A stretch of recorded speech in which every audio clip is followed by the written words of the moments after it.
is a beautiful day for Cubs baseball here at Wrigley Field. An early start to the weekend for most Cub fans. And it's a Hyundai leadoff man on WGN Sports. The Cubs hosting the Florida Marlins, Game 2 of a 4-game weekend series. And hi again, everyone. I'm Len Casper. Welcome to the leadoff man. The Cubs got off to a good start last night as they began the second half, the first 8 innings. 2-0 Cubs going into the ninth with the closer Carlos Marmol on the mound, but he walked the bases loaded, had his worst outing of the year, gave up 5 earned runs. Florida would score a season-high 6 runs in that ninth inning and beat the Cubs 6-3. Edward Mujica in relief with his 7th win, and already 7 blown saves on the year for Carlos Marmol. Not sure if he'll get a save chance today, as his manager Mike Quade was undecided when he met with the media a couple of hours ago. Coming up next, Dave Van Horn, this year's Ford C. Frick Award recipient. But as we go to break, our Chicago and Northwest Hyundai dealers spotlight reminds us to check out the award-winning Hyundai Sonata and the all-new Hyundai Elantra at myhyundai.com.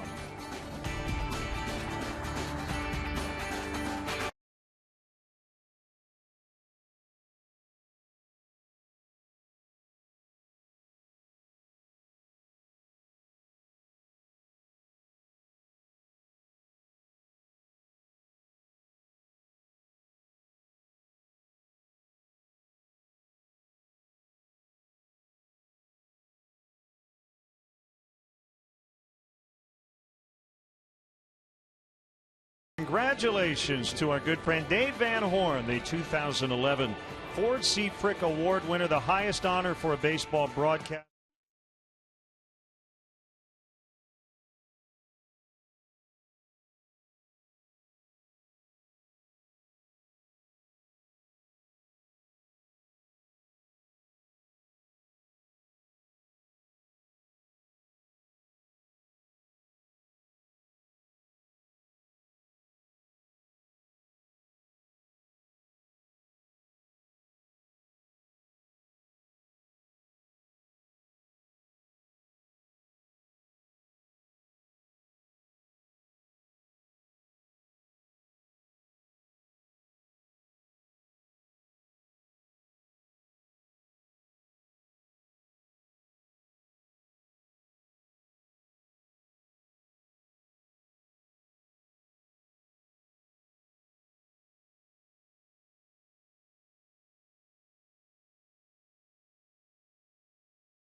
Chicago and Northwest Indiana Hyundai dealers.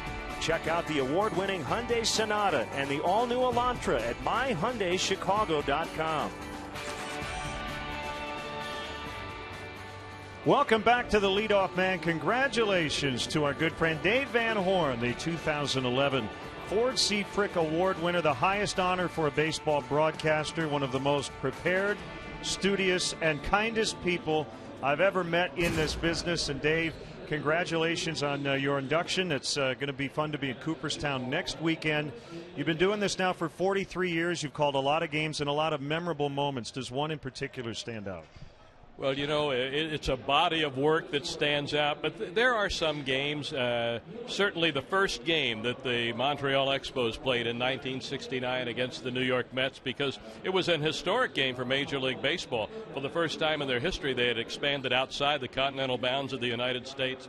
And I was struck in that first game during the playing of 2 national anthems when I put the binoculars on the club box down at Shea Stadium and saw that the owner of the ball club, Charles Bronfman, and the mayor of Montreal, Jean Drapeau, standing during the Canadian anthem, tears streaming down their face, and it dawned on me, an American, what an important moment this was for Canada and for baseball. You've worked with a lot of wonderful partners, including 3 Hall of Fame players, Don Drysdale, Duke Snider, and Pee Wee Reese. A great ride with Duke Snider for 15 years. I was only partners with Don for 1 year, but I learned a lifetime of information about pitching and some great stories from Don and Pee Wee, of course. So I've had that strong connection with the Dodgers. And Wrigley Field, you've been coming here again since 1969, and I know it's always special for you. Well, back in the day, we came here 3 times a year, played all-day games back when there were 2 divisions. It was a great time. I always loved coming to Chicago. Who doesn't? And love the competition between our club now, the Marlins and the Cubs. And like I said, as prepared as any broadcaster in baseball today, it's a passion, isn't it? Well, I think so. I guess there's a sign that comes when people start asking you, how long are you going to do this? I worry about that a little bit. I wonder if they're trying to deliver a message. But as long as I maintain an enthusiasm for the game, I'm going to continue to do this. I mean, it beats working for a living, as you know, Len. And I look forward to going to the ballpark every single day, look forward to every single game. I look down at that blank scorecard and wonder what it's going to look like about 3 hours from now. We look forward to your wonderful speech. Enjoy Cooperstown. We hope you're doing this for a long time to come. I'm excited about that, and I hope to stay around for a long time. Thanks, Len. That's Dave Van Horn, the radio voice of the Florida Marlins. And time now for Bob's AutoZone Tip of the Day. Forget last night, new day today. Tip of the day brought to you by AutoZone for the auto parts, accessories, and advice you need. Get in the zone. AutoZone.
Man, brought to you by your Chicago and Northwest Indiana Hyundai dealers. Check out the award-winning Hyundai Sonata and the all-new Elantra at myhyundaichicago.com.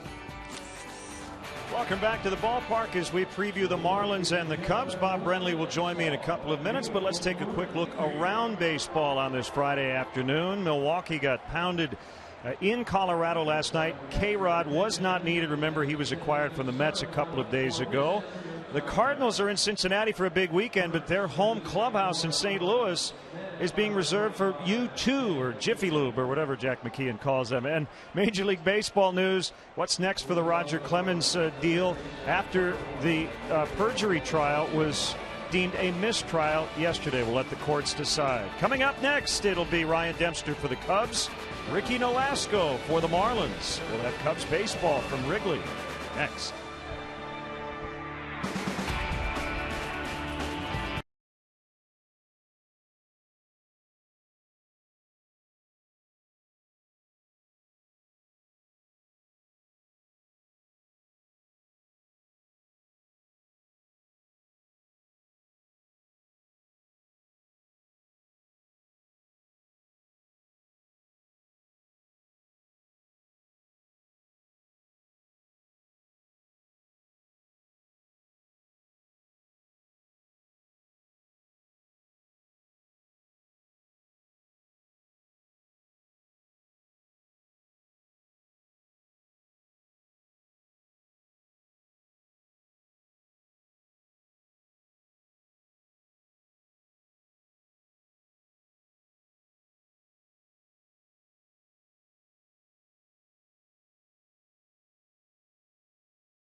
We are live from the corner of Clark and Addison. Lots of sunshine, a slight breeze off the lake today as WGN Sports brings you Chicago Cubs baseball. Game 2 of a 4-game series between the Marlins and Cubs as we welcome Cub fans from all over the country watching on WGN America, America's home for baseball. And hi again, everyone. Alongside Bob Brenly, I'm Len Casper. A lot of good, some bad last night, and unfortunately with a bad ninth inning, the Cubs lost 6-3. The starters, however, have been pretty good lately, particularly at home. Yeah, their last 7 games here at home, they've done an outstanding job of, to use that cliche, keeping their team in the game, giving them a chance to win. They've only surrendered 1 home run in their last 7 starts. 6 games where they've allowed less than 2 earned runs. Unfortunately, the offense just has not been there to support them. Yeah, 7 scoreless innings from Matt Garza last night, but Carlos Marmol blew the save in the 9th inning. We're not sure if he'll get a save chance today or not. Hopefully that opportunity arises. Ryan Dempster will pitch against his former team, trying to get over 500 for the first time this year. Well, it'll be interesting to see if there's any lasting effect from that minor blow up in Pittsburgh during Ryan's last start. By the way, the last Cubs victory, he's done well against his former team in 5 career starts. Hopefully that will continue here today. Ricky Nolasco, the 4th round pick of the Cubs 10 years ago. He's only averaged 14 wins over the last 3 years, and he's in a very hot stretch. Oh yeah, 2 complete games in his last 3 starts. He's pitched very well in his last 4 consecutive starts. The breaking ball is the key for him. If he's getting it over early, he can be really tough. Bob, talking with Mike Quade a couple of hours ago, he still had to discuss things with Mark Riggins and the Cubs pitching people, but would you like to get Marmol back out there today if you could? Well, for me personally, Len, I think he's got some mechanical issues that he needs to iron out in the bullpen. But in the heat of action, if you get that save situation in the 9th, it wouldn't surprise me to see Mike Quade running back out there today. How about with a 9-1 lead? That wouldn't be bad, would it? No, maybe that's what he needs. A couple of low-pressure situations where he can come out there and iron out his mechanics, get back into that strike zone. All right, the Cubs trying to snap the Marlins 6-game winning streak. This is a team that had a brutal month of June, but they're playing maybe their best baseball of the season. They have a new manager, Jack McKeon, who's 80 years old in his 2nd stint with the Marlins. So we'll see if the Cubs can stop their momentum today. Let's go down to the field now for our national anthem. Ladies and gentlemen, at this time, please rise. Kindly remove your caps and join Wayne Mesmer, accompanied by Gary Pressey at the Lowry organ, as they honor America with our national anthem.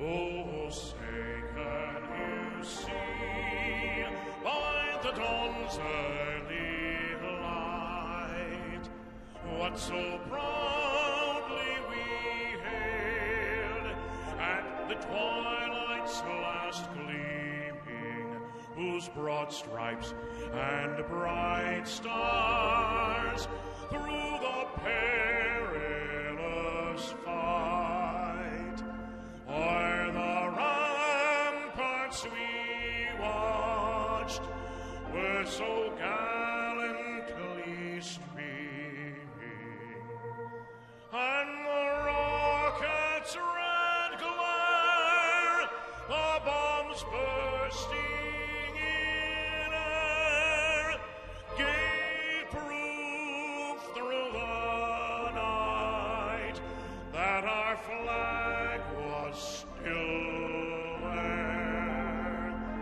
Oh, say does that star-spangled banner yet wave o'er the land of the free and the home of the brave.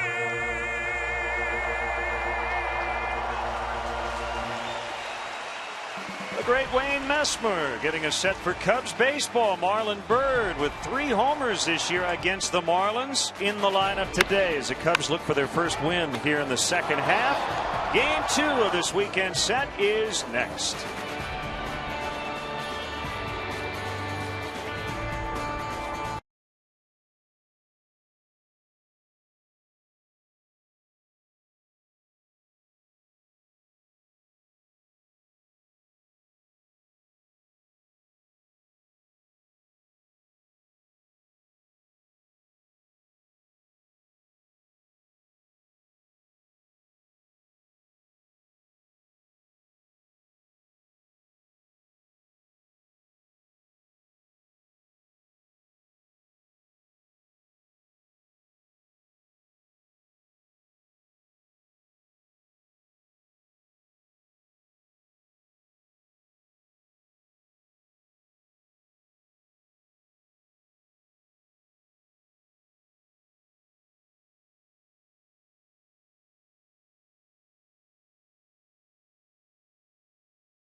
Cubs baseball, brought to you by Bud Light Lime.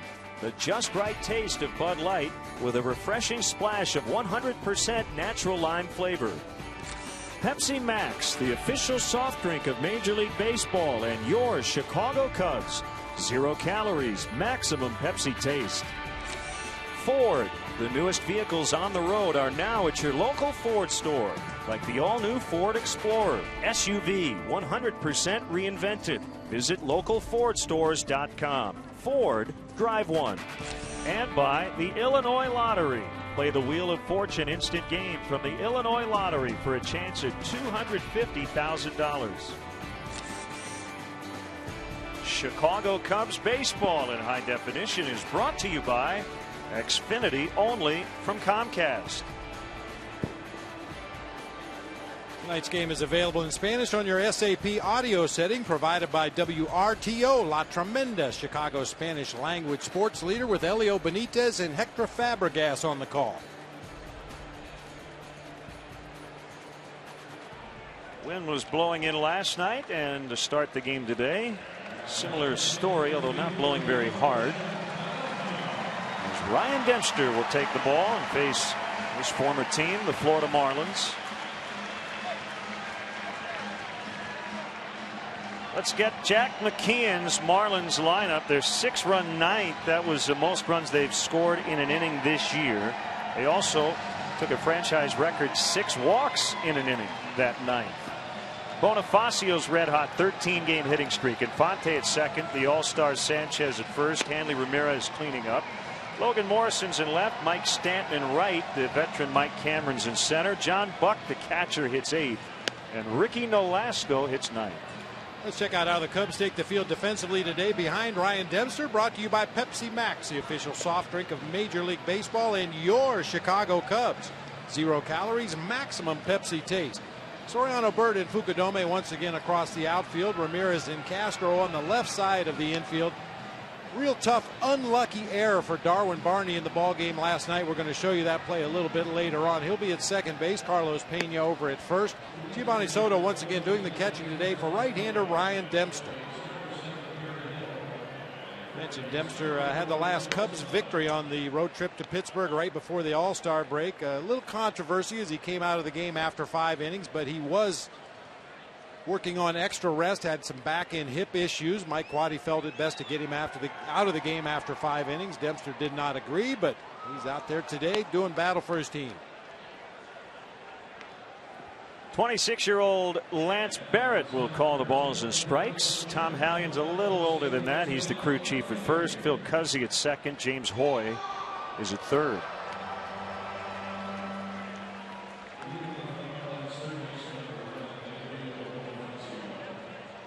Emilio Bonifacio, who reached base 3 times last night, will lead it off. A little extra rosin and pine tar on top of the helmet today for Bonifacio. If he would happen to slide head first into one of the infielders' kneecaps, he'd end up stuck there, I think. That helmet looks very sticky. Although you've got rosin and pine tar, so which would give first? Would you slide off the player or stick to him? I guess that remains to be seen. Maybe he was painting his apartment and left his helmet on the floor. 1 ball, 1 strike.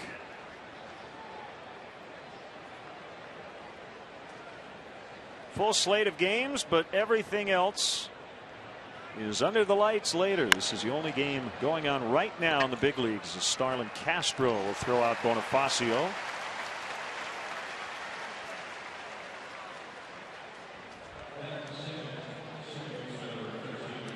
Comes Omar Infante, the second baseman. 77 degrees and east wind at 9 as we get started. This is one of those days it's extremely comfortable in the shade, especially high up with the wind coming in off the lake. But if you're sitting in the bleachers right now, it probably feels about 95. It's hot. Yeah, that's the way it felt down on the field during batting practice today in the sun. Very warm, easy to break a lather in a hurry. Players should be able to stay good and loose today, but very, very comfortable in the shade. That wind you talked about basically blowing straight in from right field now will definitely knock down high fly balls to right, maybe help fly balls hit the left. 0-2 on the way is high on a slider.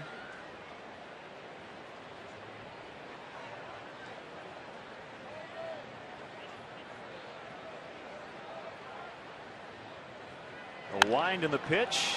That one hit in the air to right. Kosuke will make the grab for the out. 2 away. We want to let our AT&T U-verse viewers in Chicago and around the country on WGN America know that during every Cubs home game this season, if you go to channel 780 or high definition channel 1780, you can see a special multi-view presentation that shows you all our different live camera angles here at Wrigley Field. It's pretty cool. So if you want to direct the game along with Skip Ellison, give a look to AT&T U-verse channel 780 or HD channel 1780.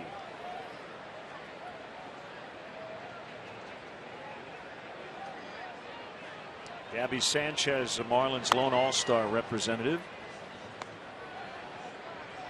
2 balls, no strikes. 58 and 53 is Ryan Dempster's record as a Cub. He went 42 and 43 over 5 seasons with the Marlins. In between, a short stint with the Cincinnati Reds. Vast majority of his career has been as a starter, but remember, he was the Cubs closer for a bit. This one's going to hold up again for Fukudome, and that ends the inning. They go down 1-2-3 in the first, and here come the Cubs on offense.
Your Chicago Cubs 0 calories maximum Pepsi taste.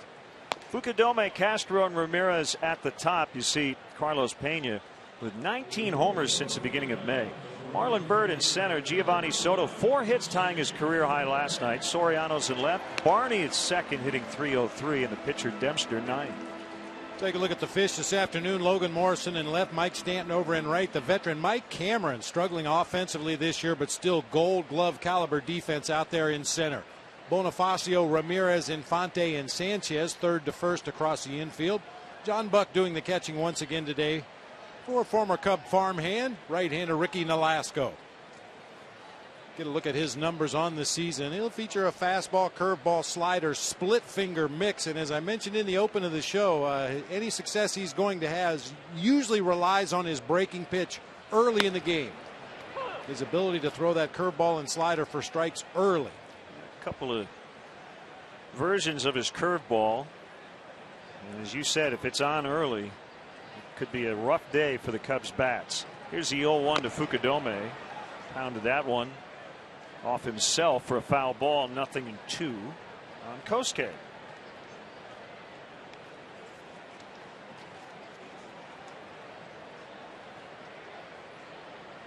Sometimes happens this way, Bob. Nolasco wasn't necessarily the centerpiece of the trade made between these two clubs back in December of '05. Right-hander Sergio Mitre, lefty Raniel Pinto, along with Nolasco, were sent to the Marlins in exchange for Juan Pierre.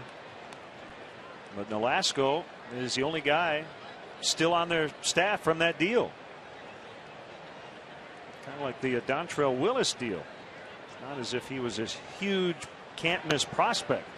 He became that guy once he got traded to Florida. That's a real testament to the Florida Marlins scouting.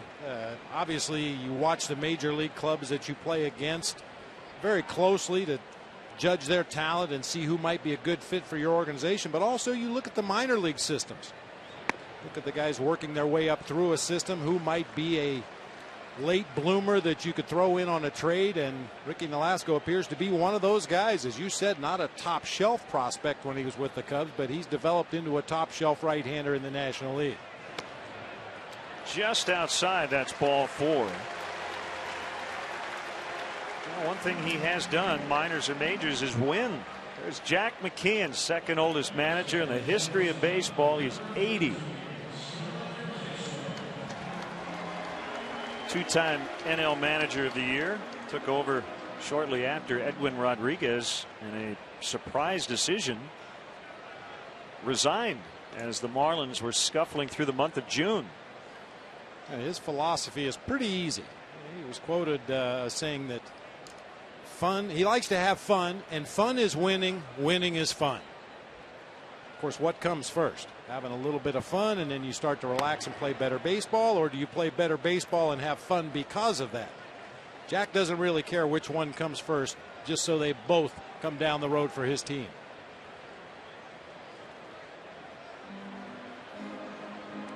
I know one thing he doesn't like, nor does any manager, and that's the leadoff walk. You're supposed to call it the dreaded leadoff walk. Yeah. Leadoff walk.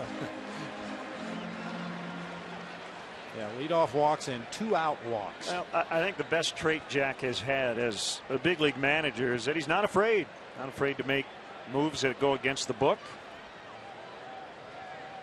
Some work, some don't. And he has a good feel for the game. Here's the 1-0 pitch. Smacked into left. Starlin Castro with a base hit. His first since the break. Dave Keller is the acting first base coach today and tomorrow. Bob Dernier is back in Kansas City. His son Derek getting married this weekend. So Derek and his fiancee Caitlin, we wish them the best. I'm sure Bob Dernier has given this advice to his son, but I'll send it along just in case he hasn't.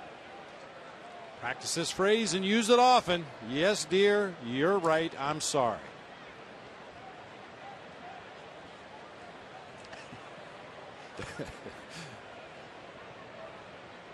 Aramis Ramirez, 1 for 4 last night. He finished the first half smoking hot at the plate. We'll try to turn to Bonifacio Infante, and that's a 5-4-3.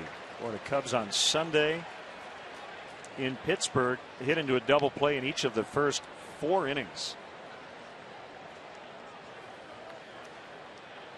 It's hard to get on Aramis Ramirez for swinging at the first pitch nearly every at bat, because he has gotten his share of long balls and base hits swinging at that first pitch, but in this instance breaks his bat, hits an easy grounder to third, or a quick twin killing.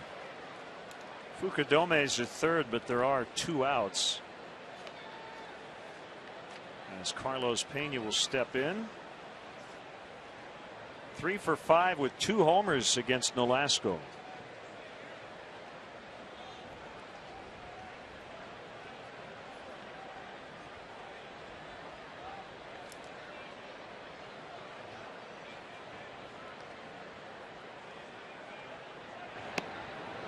Swing and a miss.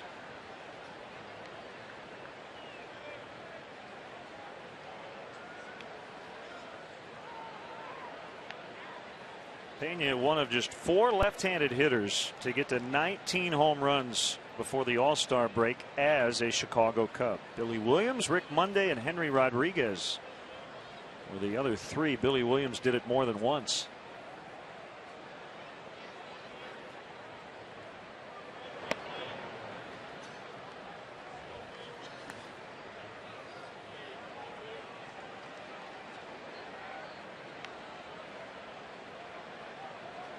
Kind of been all or nothing. 5 at bats, 2 homers, 2 strikeouts.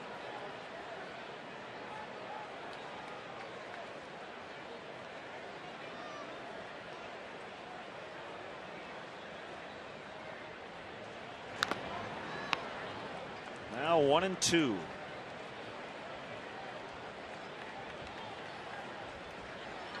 It's easy to say, partner, you turn the page every day in this game with the game every day. But how difficult is it really to forget about what happened late last night, as it looked like the Cubs were going to wrap up a 2-0 win? Well, tougher for some than others. Obviously, the guys who were directly involved probably had a rough time getting to sleep last night. But like you mentioned, the reality of this game is you get another opportunity the next day to turn things around. A lot of sports, you have to sit around for days, sometimes a week or more, to get another chance. Not in baseball. You get your other chance the next day. Cubs had their chances here in the first, but do not score. 0-0 after 1.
$1.89. You don't have to remember it to love it. Prices and participation may vary. For a limited time, a la carte only.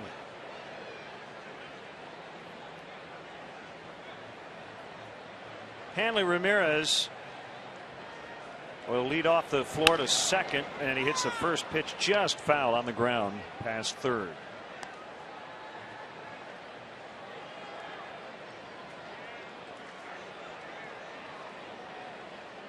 One for 5 in the opener. Knocked in a run in the 9th.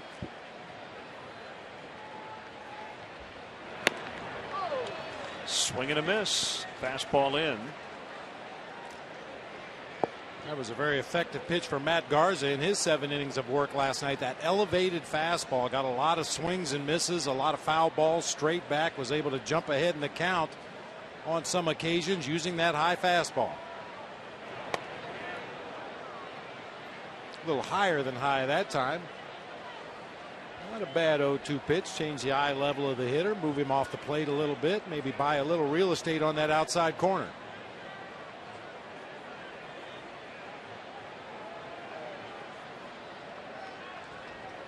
Dempster, the Cubs opening day starter, 34 years old. Kosuke's had a busy afternoon here early as he records his 3rd putout.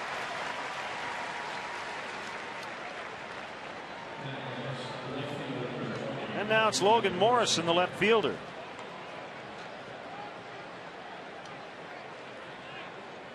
We are email accessible, LennonBob@Tribune.com. We're on Facebook, and we now have over 20,000 followers on Twitter. So take that, Logan Morrison. The tweet king of South Florida. Very popular guy on Twitter, which is sometimes at odds with his own front office. They reportedly told him to tone down his honesty earlier this season, especially as it pertains to team business.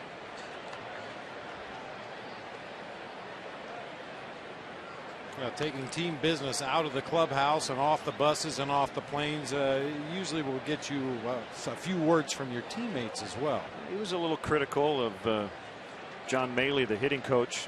The firing of Maley in June, that seemed to ruffle some feathers, and he was reminded earlier than that, just be careful on Twitter.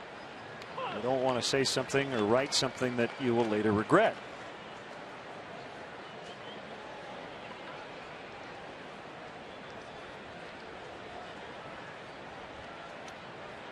Big league corner infielder Eduardo Perez is their new hitting coach. That's going to drop foul, just foul near the Cubs bullpen. And that happened before the managerial change. This is a team that started the year 19-10. They've gone 25-38 since. They were 5-23 in June. They seem to have turned it around here, but the question is it a little too late? That 03 Marlins team turned it around a lot sooner than mid-July. It was mid-June. And they're still 4 games under 500 and mired in last, and they're 10 games back in the wild card. What, 5-23 in 1 month? That's hard to do. Especially when you're over 500 every other month.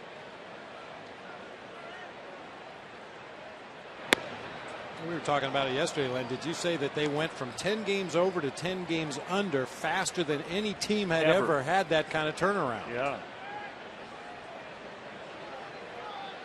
They were 1-18 or 1-19 to start the month of June. Swing and a miss, strike 3.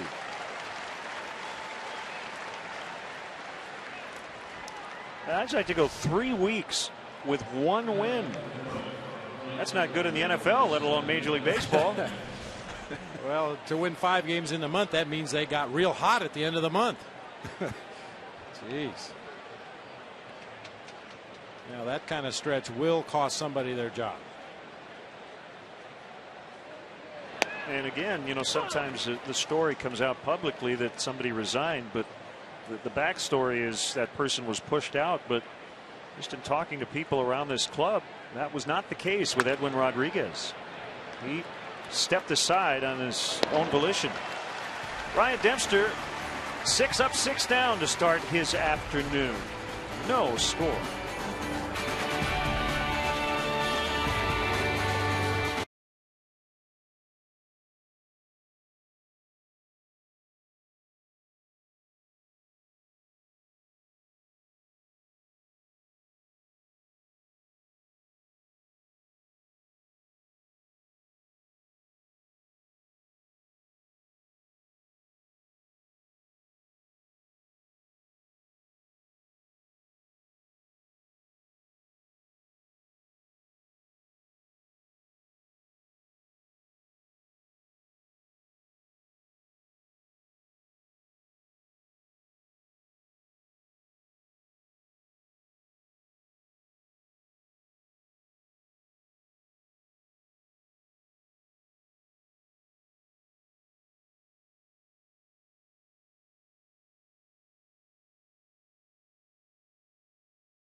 will lead it off for the Cubs. He has 4 home runs this season, and 3 of them have been against the Marlins. So Marlin beating up the Marlins. How appropriate.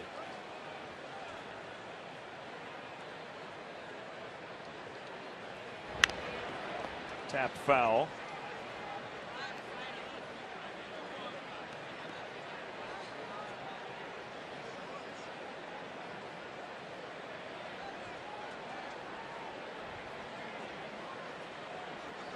I was reminded by our producer Mark Brady that birds eat fish as well, so you got the whole thing going, food chain and everything.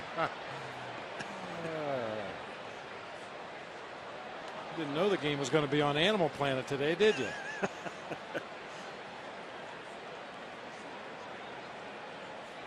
And there's really no easy way to explain that, Len. Of course, the pitchers have come and gone, the characters have changed, the teams have changed, the venue has changed in some cases, but for whatever reason, occasionally you'll bump up against a team that you just have a lot of confidence against. You happen to be in a good streak when you're playing against that team. You get some numbers that builds your confidence. You feel even better the next time you face that particular team.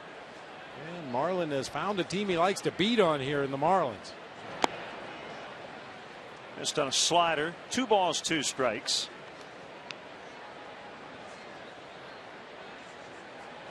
Great day, great weekend to be out and about. Where would you rather be on Friday afternoon in July? It's high. Count now full 3-2. Ricky Nolasco from Rialto, California.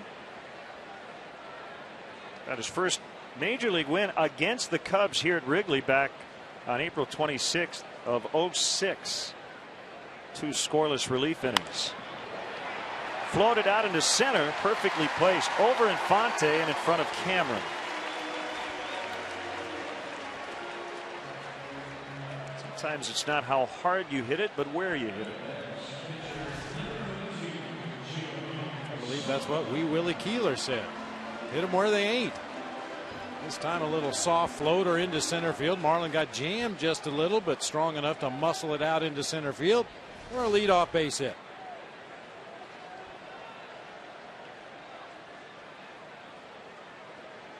What a night for Giovanni Soto last night. Unfortunately, it didn't come in a win. He had 4 hits on his bobblehead night. Heating it up over his last 7 games, a batting average over 400, 4 multi-hit games in his last 7. And particularly in the game last night, Len, it seemed to me like Gio was being a lot more aggressive. For me, he had been a very passive hitter for a long time, took a lot of very hittable strikes, but was very aggressive in the strike zone last night and made good solid contact all 4 at bats. A roller to third. Bonifacio feeds Infante. Throw up the line, but he got him on the tag. Gabby Sanchez adjusting to the throw. And they turn their second double play. And all double plays start with a hard hit ball, and that was a bullet. Hit the Bonifacio at third base. The throw from Infante pulls Sanchez off the bag, but in the estimation of first base umpire Tom Hallion, Sanchez was able to tag Gio right there on the thigh as he went past. Unfortunately, Gio did not get hurt there. You can see that right foot slide off the foul side of first base. Very easy to roll an ankle on a play like that. Well, unfortunately, we know what the major league record is for double plays grounded into in a 9-inning game. It's 7. We learned that on Sunday in Pittsburgh.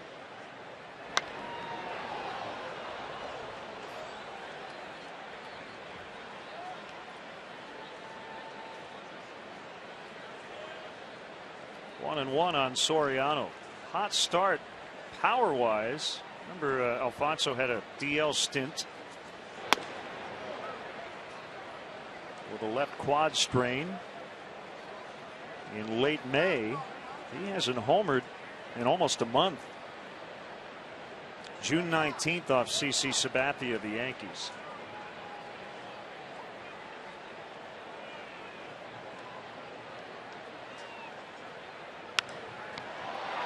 High fly, Mike Cameron, Leading off Morrison, the left fielder, and that's the inning. Leadoff man is reached in the first two, but 2 double plays negating that.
In part by Mega Millions, and now Powerball from the Illinois Lottery. Friday's Mega Millions jackpot is $33 million, while Saturday's Powerball jackpot sits at $61 million.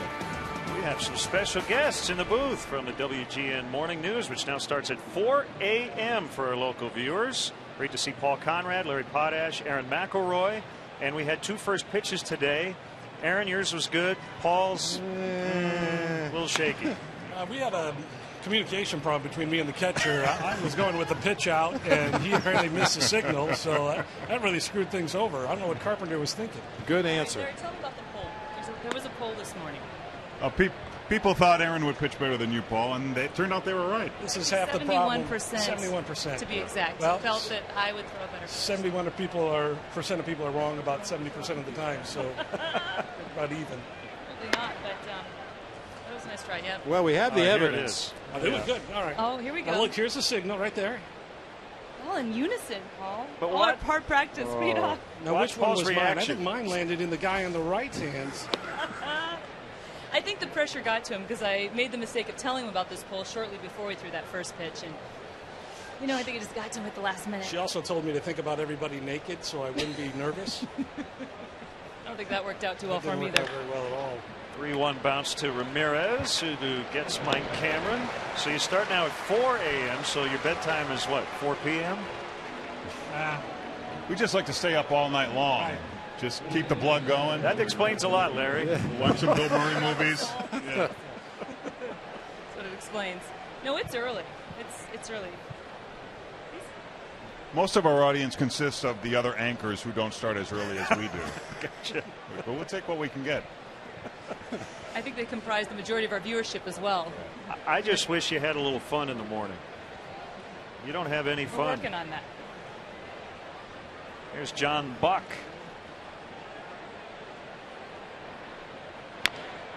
I have a feeling that's not the last time we're going to see those first pitches, though. I think, back at the station, they're probably grinding away right now, editing some kind of tape with music. And, Right, Yeah.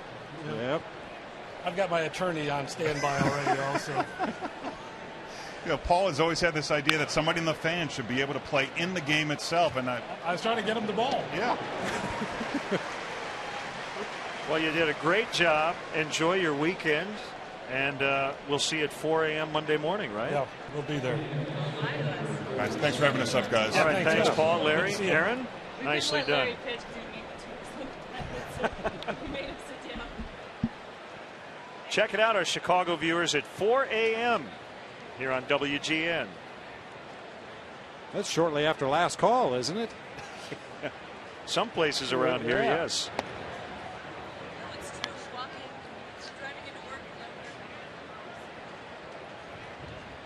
Two down here in the inning, as Ryan Dempster has not allowed a base runner to this point, and a swing and a miss, 1-1 on Nolasco.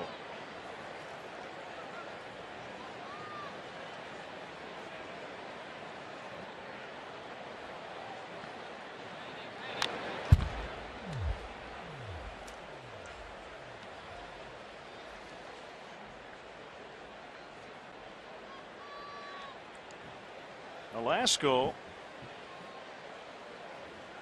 hit a home run off Sean Marshall, his first major league hit. They were teammates at one time at Double-A in the Cubs organization. That was in Florida back in May of '06.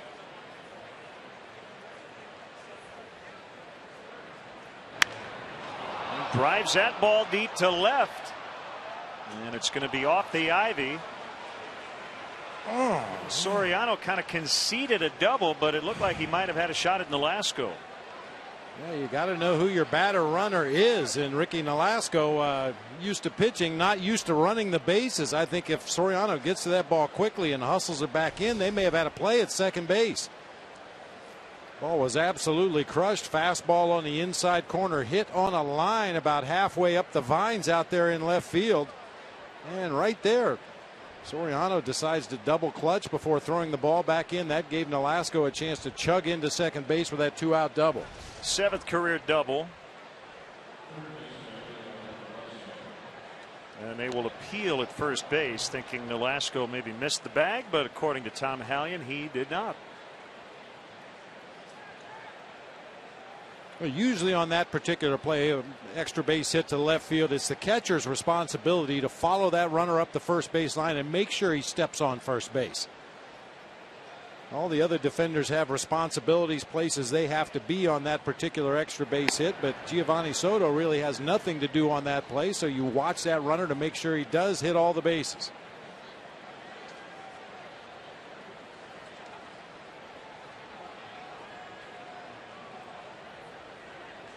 This is a guy you want to keep off the bases if you can, because he's been running a lot lately. He's really blossomed under his new manager.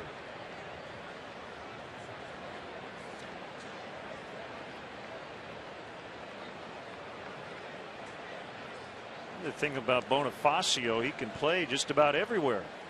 He has started at 6 different positions already this season. Left, short, third, center, right, second. Well, there's no question he has the speed to be one of the premier base stealers in the National League. He had 61 stolen bases one season in the minor leagues. And Jack McKeon, as you mentioned in the ball game last night, almost had to push him off the bag over there at first. Told him, you've got the green light. I want to see you run. And he has taken it to heart with 11 stolen bases in his last 12 games.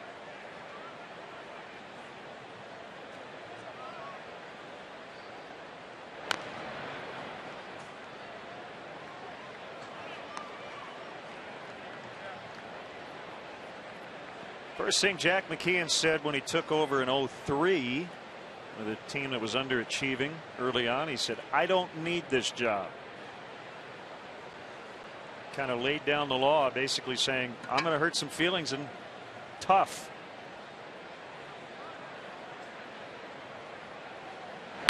Swing and a miss. That'll end the inning.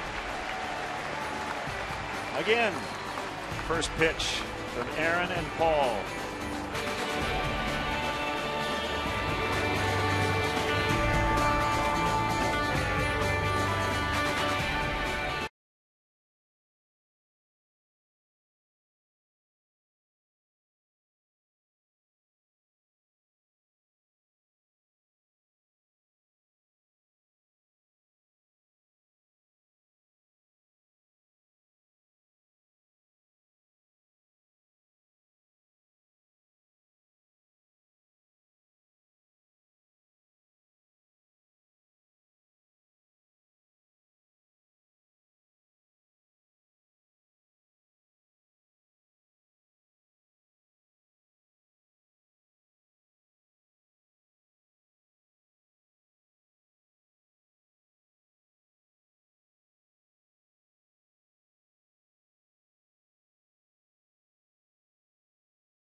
Phillies on Tuesday, July 19th, right here at Wrigley Field. Game time is 7:05, but be sure to arrive early. The first 10,000 fans receive a Cubs hat.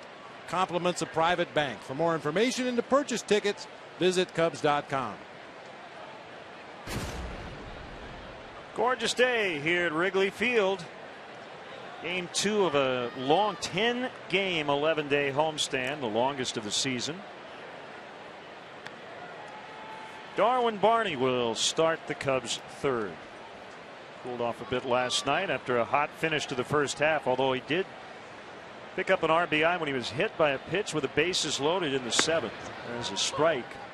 Yeah, Lennon, I mentioned the unlucky error for Darwin Barney in the game last night. It was actually a perfectly executed relay play from right field. Darwin threw the ball right down the first baseline. It was headed right out in front of home plate to Giovanni Soto, but unfortunately took a really squirrely hop off the edge of the infield grass. That's a tough, unlucky error for Darwin Barney.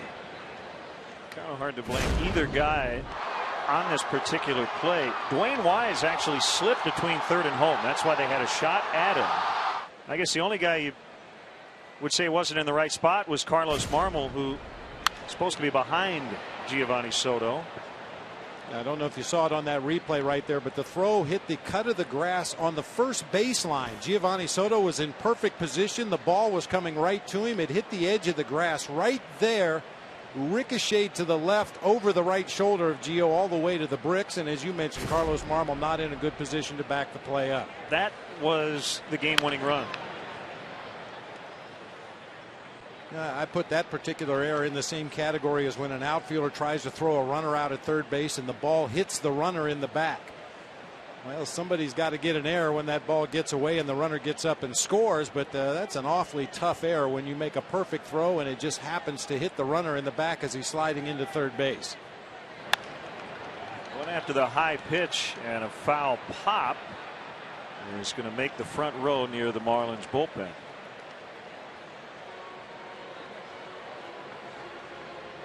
And the really unfortunate thing about that throw from Darwin Barney, as I said, it looked to me that it was going to be right on line to Giovanni Soto, who was blocking the home plate. But because it took that bad hop so close to home plate, Gio really had no time to react. He was anticipating a nice one-hop skip right out in front of home plate where he could catch and tag.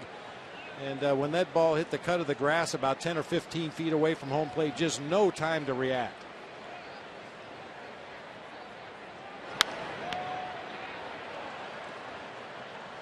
You'll see once again where Giovanni Soto is set up in front of home plate to block the dish right there.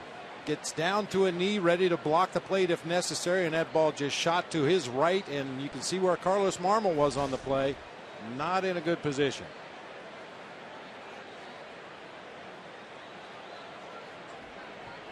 Barney battling Nolasco's had a lot of deep counts here early on. 2-2.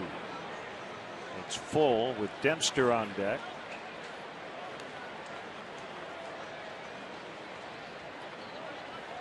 Now, that being said, Len, the Cubs are dead last in the majors in fielding percentage. They've made 78 errors this season, more than any other team, and they've earned a lot of those. Facio coming in on that ball and getting Darwin Barney.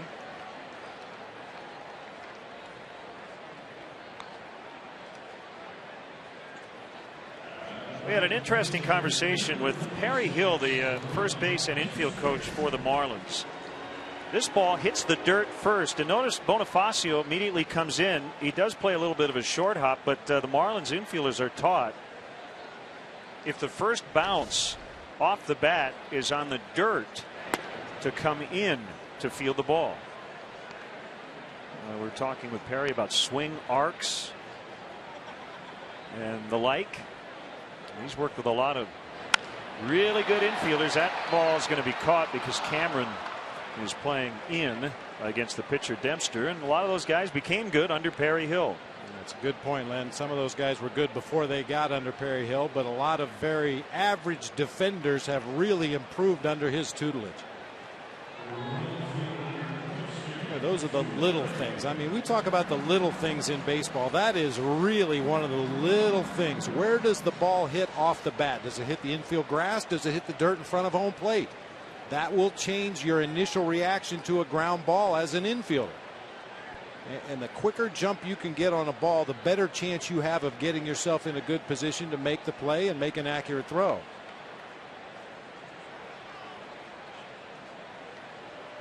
Kosuke batting, 2 outs, nobody on. To borrow a line from Dave Soup Campbell, who filled in for you, and we thank Soup for joining us in Pittsburgh. I guess to look at it, the glass half full, at least the Cubs won't hit into a double play here in the third. That situation come up, as we mentioned, in the first 4 innings on Sunday in Pittsburgh.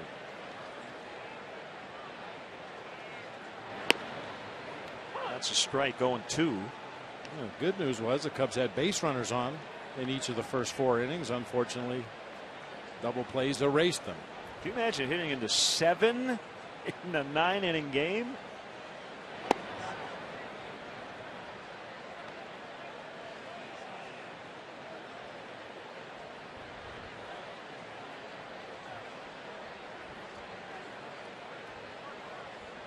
One and 2. Here comes Nolasco again. Well, Kosuke stays in there on a pitch that was very difficult to take, but called a ball outside, just a little bit outside. So new life. It's like Buck wants a changeup here on the 2-2. It's in the dirt. Full count yet again. If nothing else, they're really making Nolasco work for his outs. And that may pay dividends later in the ball game. The higher pitch count you can run up against an opposing starter early in the game, the less effective he's likely to be later in the game.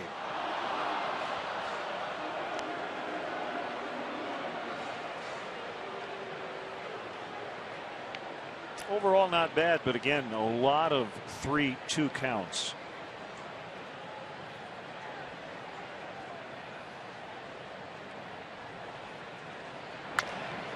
Bounced up the middle and through. Ramirez took a shallow line to get to that ball and may not have had a play anyway. It's a single.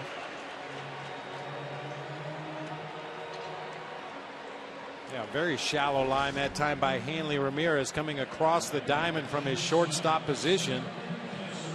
He's actually up in front of the bag at second base when he reaches down. Just couldn't quite get there in time to get that ground ball up the middle. A little bit of a deeper line. Maybe he takes away his chance of throwing out Fukudome at first base.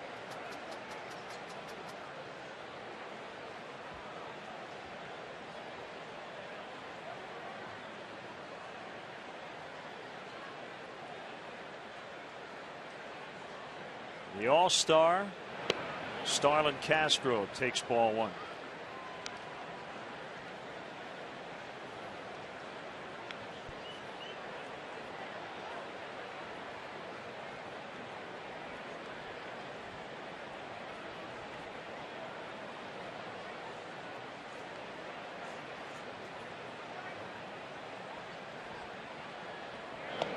Send out some happy birthday wishes. Pete Catazone turning 63 today.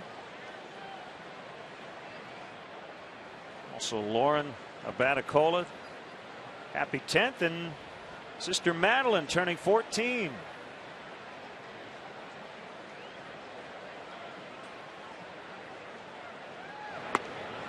Of course, the biggest birthday today, Len, at least Cubs Nation, is Tom Otis Hellman, the fine home clubhouse attendant for the Cubs, turning 60 today. Happy birthday, Otis. They had a cake I saw. It said, it had the road sign that said 55 miles an hour, like the speed limit. So I figured if it said 55 for the speed limit, knowing how Otis drives, he's really turning 65. You split the difference. I tried to give him the benefit of the doubt.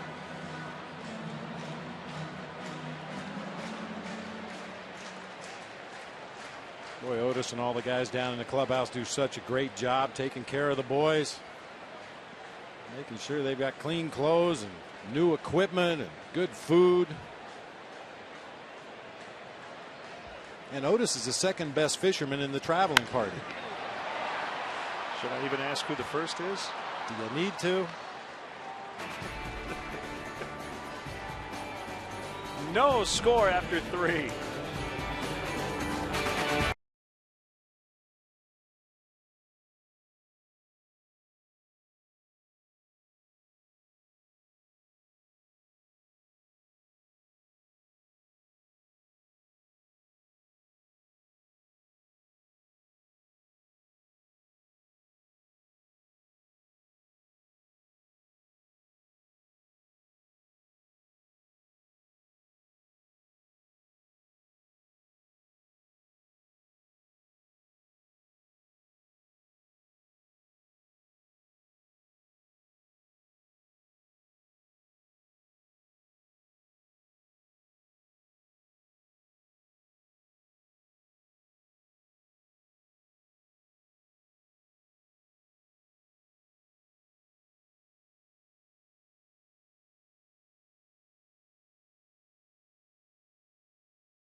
Along with Mike Quaddy, log on to WGNTV.com right now and click on the WGN Sports Game Zone banner to connect to all the up-to-the-minute stats and information while watching at home.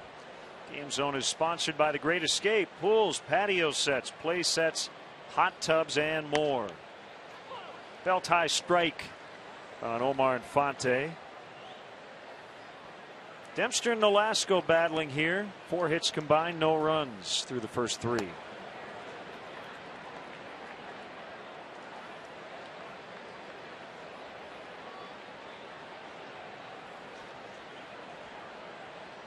Cubs today signed veteran right-hander Dave Bush to a minor league contract. He will report to Iowa this weekend. That is not a 40-man move. He's in the Cubs minor league system, but adding another veteran to the equation just in case. He was released by Texas earlier this month. 2-2 on Infante.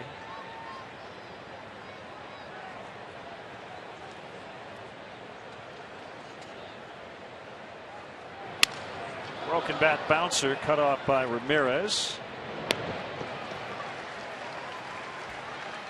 The new Bud Light Bleacher Series provides fans with exciting new opportunities in the Bud Light bleachers this season, including free T-shirt Mondays, $3 12-ounce draft Bud and Bud Light Tuesday nights, and $1 Vienna beef hot dog Wednesdays. Tuesday night special is also available in select locations in the seating bowl. For more information and to purchase tickets, as always, visit Cubs.com. We will see the Phillies in a few days. Team with the best record in all of baseball. They open the second half in New York tonight against the Mets. They have activated Ryan Madson, their closer, off the disabled list. He had a bruised right hand. They also put their third baseman Placido Polanco on the DL with lower back inflammation. Boy, and as if we need more reinforcement of what Major League Baseball is all about today, the Philadelphia Phillies with the #1 team ERA in all of baseball, the #1 defensive team in all of baseball. Offensively, they're right about in the middle of the pack with a team batting average of .250, but man, they can pitch it and they can catch it. 1-2 to Sanchez's outside. Stats with a very interesting note. At least I think it is. In the first game back from the All-Star break, Ryan Howard's played in 6 of those games. In 6 years, first game right after the break. In those games, 12 for 24 with 6 home runs. Towering blast by Sanchez is fouling out of play, so a pretty good chance Ryan Howard will be in the lineup tonight. You might want to think about giving him 3 days off at random during the course of the season. Wow.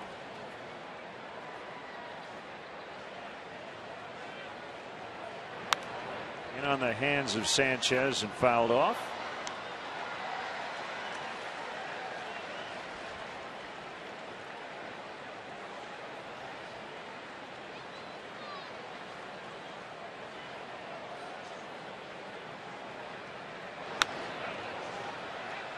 Sanchez stays alive.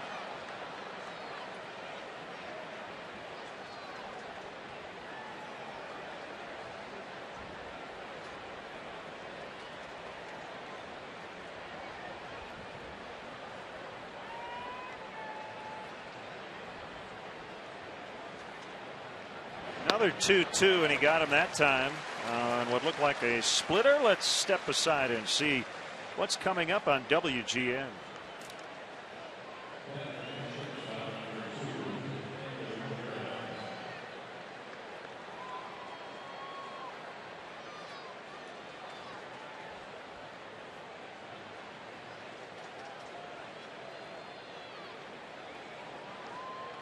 Here's Hanley Ramirez. Partner, I have good news and bad news regarding the Phillies series. What do you want first? Are you a good news first kind of guy? Your choice. Well, the good news is fans who come out will get a chance to watch Roy Halladay and Cliff Lee. The bad news is it'll be Roy Halladay and Cliff Lee. They both pitched. In fact, they were the first 2 National League pitchers to work for Bruce Bochy in the All-Star game Tuesday. And Halladay will go Monday and Lee on Tuesday. Be a really good matchup. Lee and Garza on Tuesday. Roy Halladay and Rodrigo Lopez Monday. That's bounced to third.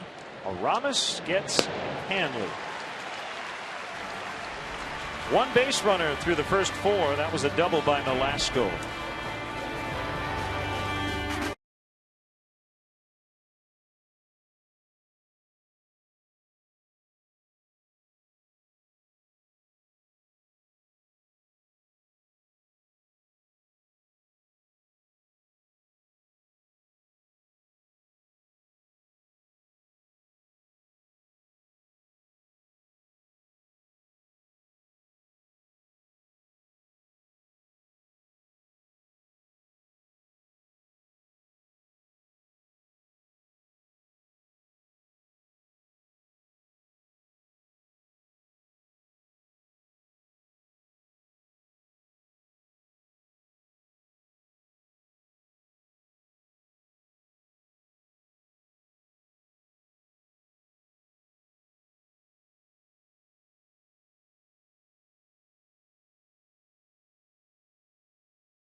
Season on WGN is brought to you by Bud Light.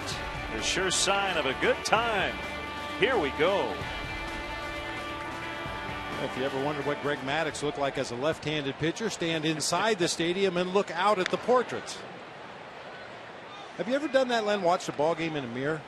You know, we talked about Ted Lilly used to do that in the minor leagues. He would watch guys like John Smoltz in the mirror. No, I can't say I ever have. It's very interesting. I would recommend it. I don't think you want to do it for every ball game you watch on TV, but just every now and again, it looks so different. You know, left-hander swings always look a little different than a right-hander swing, and when you watch it in a mirror, it reinforces that. It's a completely different approach, at least for the most part, in general.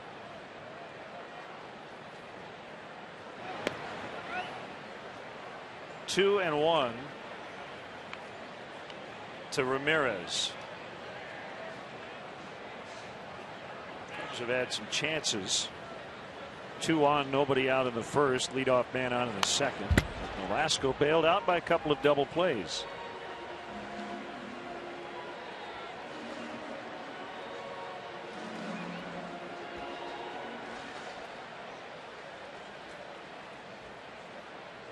Mention on the leadoff man. The Cardinals will open the second half in Cincinnati tonight, and they're in first by themselves because Milwaukee got trounced at Colorado last night. In that game, Ryan Braun, who missed the final 8 games of the first half and the All-Star game with a sprained left calf, came back and continued a hitting streak that's now 23 games.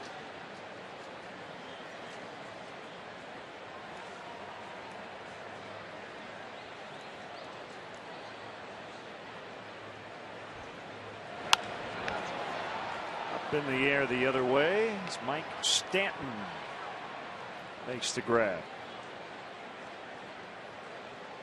Pablo Sandoval's at 22 and counting.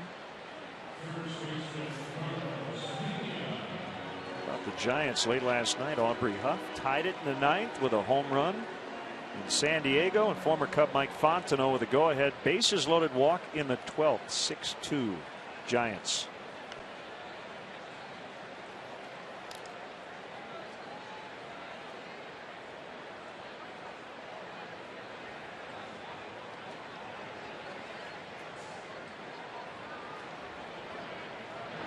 Giants with a 3.5 game lead in that National League Western Division, due mostly to the fact that they beat up on their own division. They're 10 games over 500 against the West.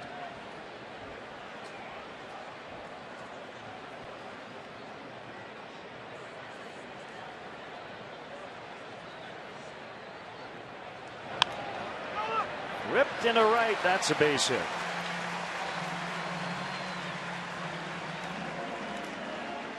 Four hits, all singles for the Cubs.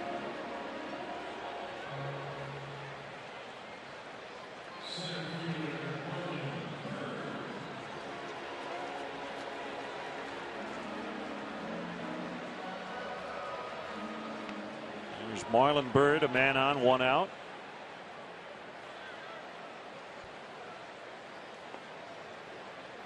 How about something in the air here and not on the ground at an infielder?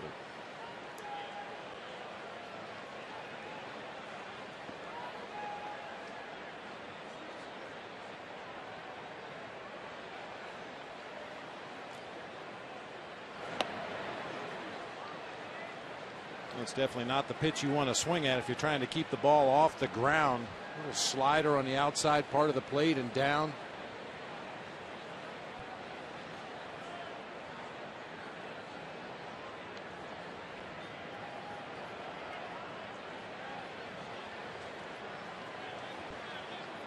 Velasco has a sign from Buck, who sets up shop near the outside corner, and that'll drop fair into right. Pena had to hold up, make sure that ball got through. It'll be a double for Byrd, second and third for Giovanni Soto.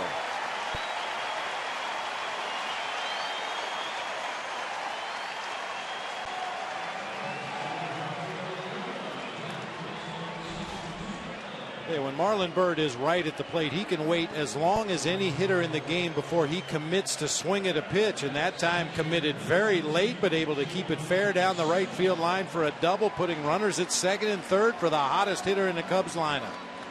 Bob Pena did what you're told, line drive, you freeze. However, if that ball is caught by Sanchez, it's a double play no matter what. Is that the one exception where you just might as well go, or not? It just depends on how quickly you read it. If you read it quickly enough that you think you can get back to the bag at first if the ball is caught, then you have to freeze on that line drive and scamper back to first base. But if you take an aggressive secondary lead and you're out there to a point where you're going to get doubled off anyway, you might as well just keep going. It looked like Carlos was kind of in no man's land anyway. I don't think he scores if he takes off, but here's the 0-1 to Soto as the Cubs try to grab the lead inside 1-1.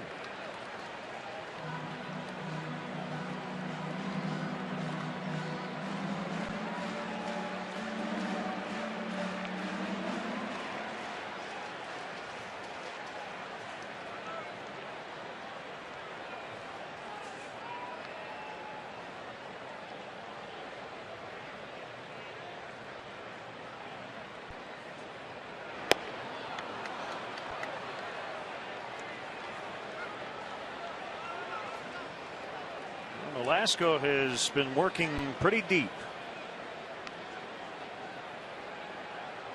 He's gone at least 7 innings in his last 4 starts, twice with complete games.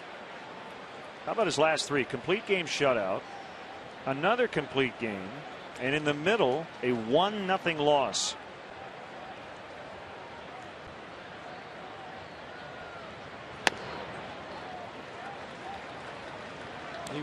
Even the start before that stretch, he went 7 innings, gave up only 4 hits and 3 runs. Yeah, he's been on a pretty good roll lately. And that followed up a 4-game losing streak.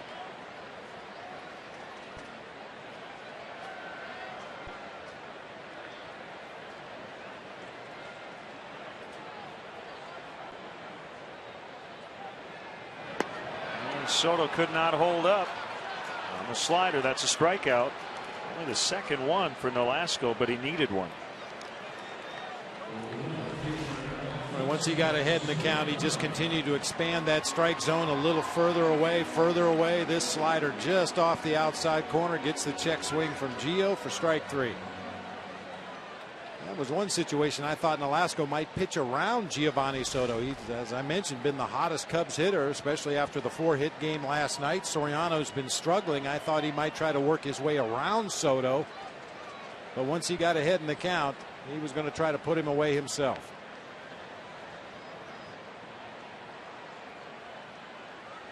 Alfonso Soriano takes ball 1. Sometimes kind of fun to talk about position players and then pitchers. You know, the best position player currently who hasn't made an all-star team. At one point, that guy was Bobby Abreu for a long time.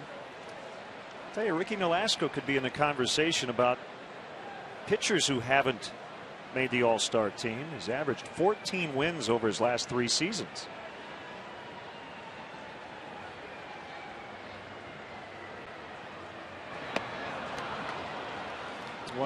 Won double digits back in 06 and then had some injury issues in 07. But yeah, when he's been healthy and able to take the ball on a regular basis, he's been as consistent as any pitcher in the National League. He's the Marlins all-time leader in double-digit strikeout games. He has 12 of them. That's impressive to lead the way considering the power arms this franchise has had. Popped into shallow right. And it drops, and the Cubs get 2. Infante and Stanton kind of both tentatively went after that ball. Neither guy caught it, and the Cubs get 2.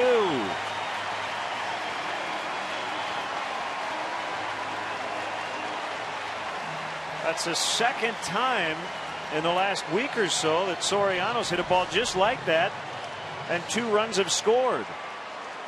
Obviously a much tougher play for that second baseman, going back, looking up into the hazy sunshine.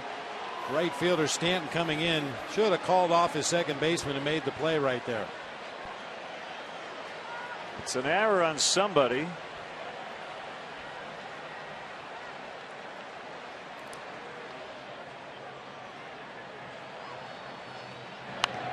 Fouled off by Barney. We saw error on the board, didn't hear who was charged with that error. It looks like Stanton is calling for it right there. Infielders are taught you continue to go out and try to make a play until you hear somebody call you off, and it certainly appeared like Stanton was calling Infante off of that ball. But the confusion at the very tail end of the play allows the Cubs to jump on the board first today. I believe it's Infante to get the error. That's a ripped foul by Barney.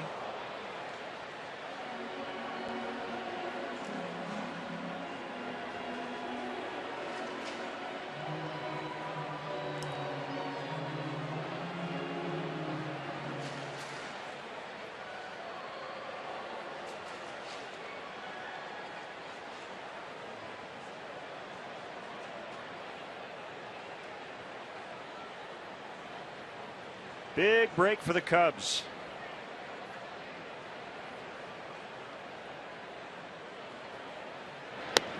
One and two.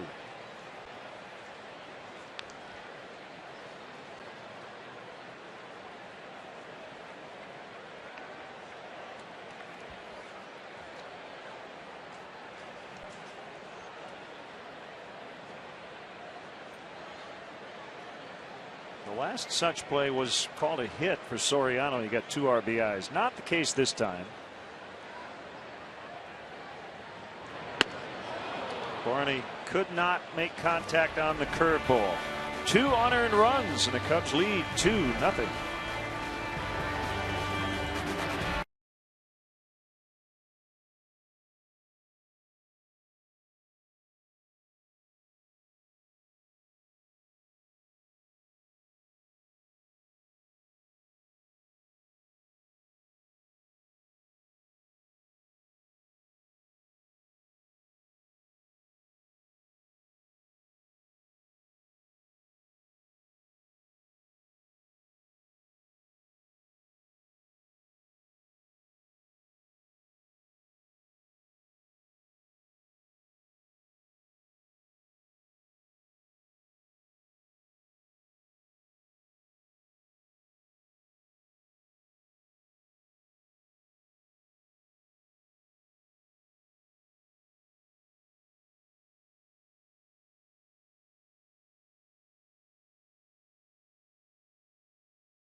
To win 5 $5 footlongs from Subway. Just be the 500th texter to text Subway to 97999. Go to WGNTV.com for complete information and rules. Cubs took advantage of an error by Omar Infante. 2 runs in. It's 2-0. Ball 1 to Morrison, the left fielder.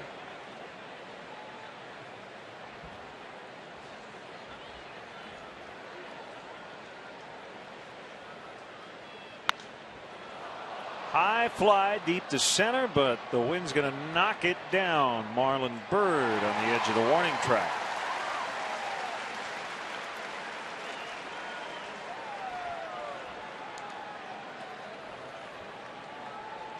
Cub fans, make sure you check out our WGN Baseball blog on WGNTV.com. I have a post on last night's turn of events. We have photos of the traveling Vietnam Memorial. Make sure you check that out if you come out to the yard this weekend. Game notes from stats and much more. Once again, go to WGNTV.com.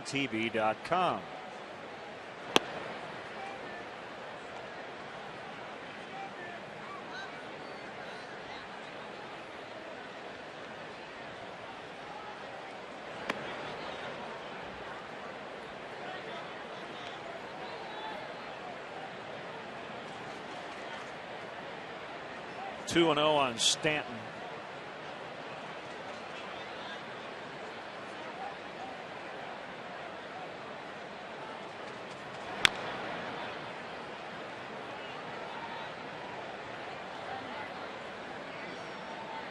White Sox open up their second half in Detroit tonight.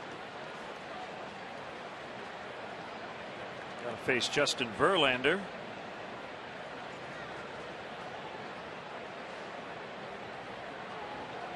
As he looks for his 13th win.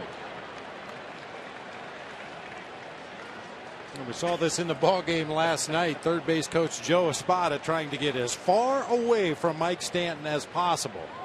He's able to do that with nobody on base. Thump to left, but it's going to be caught by Soriano. 2 down.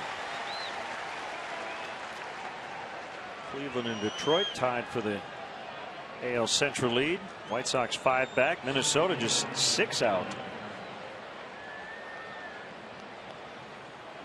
Yeah, talking about the third base and first base coaches, as you see the third base coaches box right there, it's basically a backwards L. The idea being you don't care how far away from home plate that third base coach gets. You don't care how far away from the foul line he gets, but you don't want him to get any closer to the foul line than that white line. You don't want him any closer to home plate than the bottom part of that inverted L.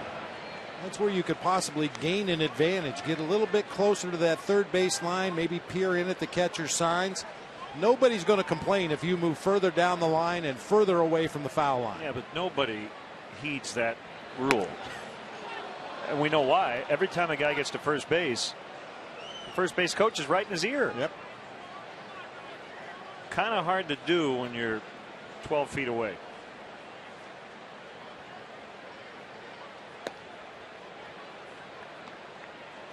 And once again, that's part of a catcher's job to constantly, after you give your sign, keep an eye on both of those coaches. Take a quick peek to see if they're relaying anything to the hitter. Is the first base coach trying to get close to that first baseline so he can see in it your signs? Swing and a miss on the slider. It's Ford for Dempster. He's been sharp today.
From the Illinois Lottery, you could win one of 5 top prizes of $250,000 or one of over 52,000 additional prizes ranging from $50,000 to $1,000 instantly.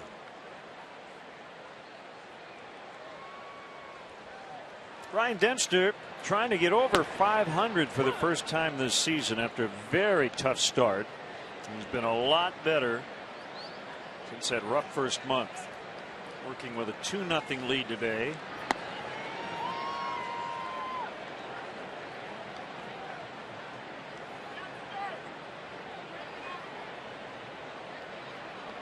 Came in with a 241 over his last 6 outings.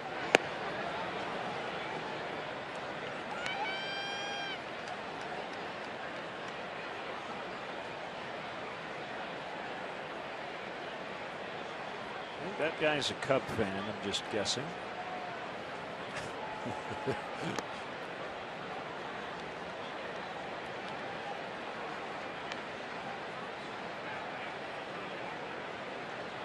Proud of it.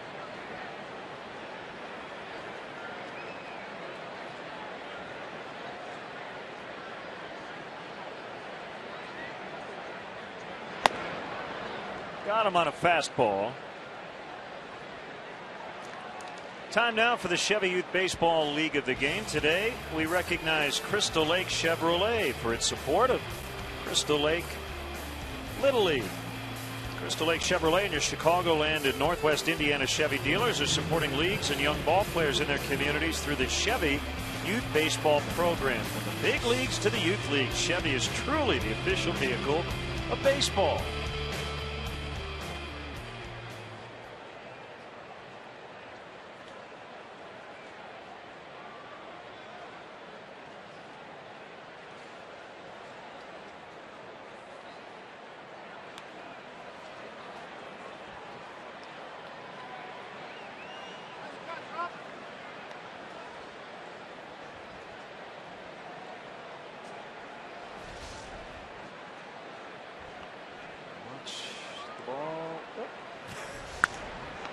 Barrett with a nice play, and same for Infante.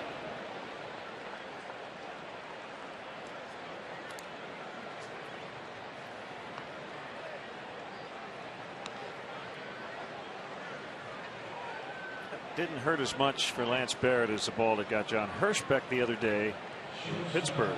Whew. Oh my. He went down in a heap.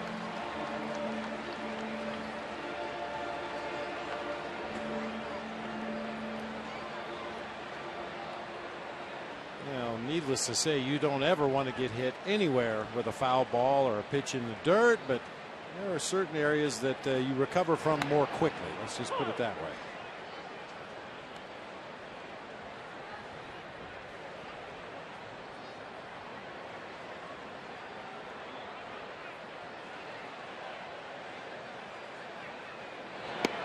That's a strike on a curve at 75. Now, we've seen more of those curveballs in the last couple of innings from Ricky Nolasco. In the early part of the game, relied mostly on his fastball slider changeup splitter combination, but we're starting to see more of those slow curveballs rolled up there in the middle of the plate.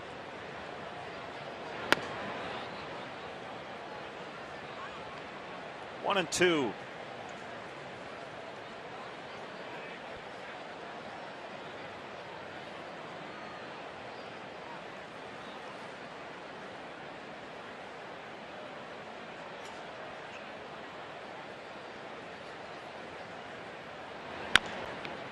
Pounded on the ground and is charged by Bonifacio as Nolasco makes quick work of the Cubs in the fifth. Well, we talked about lefties as righties and righties as lefties. There's Starlin Castro as a lefty. Don't run to third, Starlin.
Brought to you by Lincoln. It's not just luxury, it's smarter than that.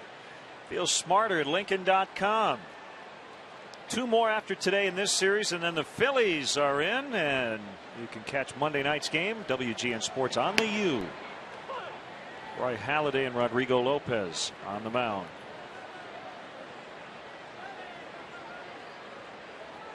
Buck, Nolasco, and Bonifacio. Well, we talked about it right off the top, whether or not Carlos Marmol, if a save opportunity arises, would get that chance today. And odds are, if the Cubs lead late, there will be a save chance. You just base it on what's happened lately. Cubs continue to play tight games. 13 of their last 14 have been decided by 3 or fewer runs. Buck chased as he'll strike out. Soto will complete the play by throwing to first.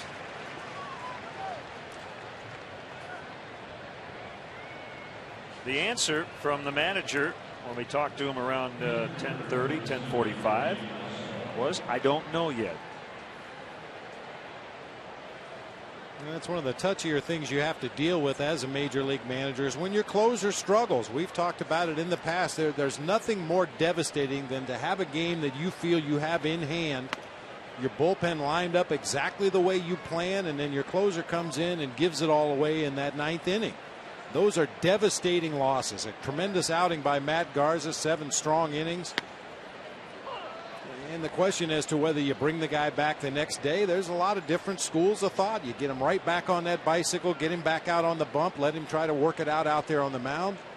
We mentioned earlier maybe he would benefit from a day in the bullpen to work on his mechanics and keep him out of a close ball game. But I don't know if there is a right or a wrong answer. It really depends on the individual. You've got to know the personality of that closer. What kind of guy is he? How's he going to respond to adversity? And what's the best plan of attack? And I think as of 10:30 this morning, Mike Quade wasn't sure which direction to go. I had a long chat with Carlos on the bench, and he was the same guy he is every single day. Said he's not going to change his routine. I think the 4-day layoff might have played into it a little bit, but no excuses. He said, I'm not perfect. Got to forget about it and move on. Don't miss the action as the Cubs host the Astros on Friday, July 22nd here at Wrigley Field. Game time is 1:20, but be sure to arrive early. The first 10,000 adults 21 and older will receive a Cubs tumbler, compliments of Budweiser. For more information and to purchase tickets, visit Cubs.com. I'd tumble for you, partner. You know that. Is that Boy George?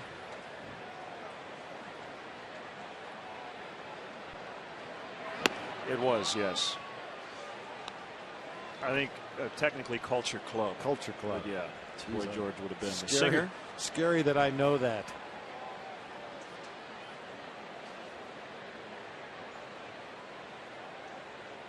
It's kind of scary I said it, but too late now.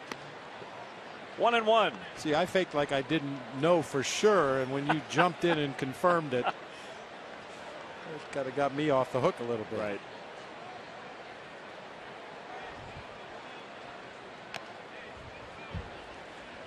Ball and 2 strikes. Boy, the only base runner allowed by Ryan Dempster in this game was a 2-out double to the pitcher. Nolasco back in the 3rd inning. That's it.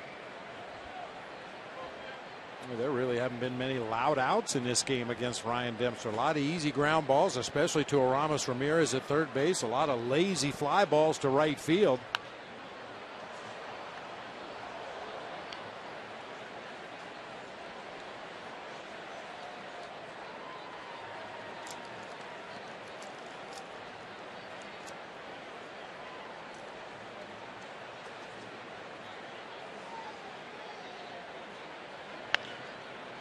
And a 14-game hitting streak for Bonifacio. Even though it's 2-0, he still might be itching to run. They try to make some things happen to get on the board. Not a bad pitch by Dempster. Slider down below the bottom of the strike zone. Bonifacio just kind of drug his bat through the zone, hooked it through that right side for a 2-out base hit. More birthday wishes today. Happy 12th to Reed Burke, Cub fan from Florida.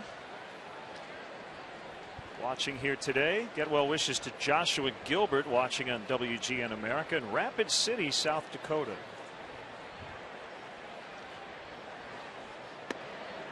Strike to Infante, who would love to make up for the error that led to 2 Cubs runs in the 4th inning. Had to give it to somebody, either Infante or Stanton, and decided to hang it on the second baseman.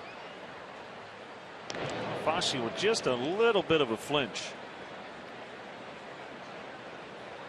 I think that play that Bonifacio was hung with the air falls into that category that we talk about all the time, the team error. It looked like Stanton or Bonifacio, either one of them could have made the play, but neither one did. But the pitcher shouldn't be penalized for that. I'm not sure how you determine that Bonifacio was the one that gets hung with the air, when on a replay it clearly showed that Mike Stanton was calling him off coming in from right field. One strike. Tying run at the plate with 2 outs here in the 6th.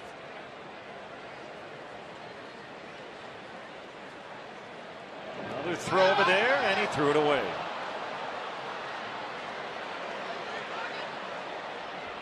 It'll be an error on Ryan.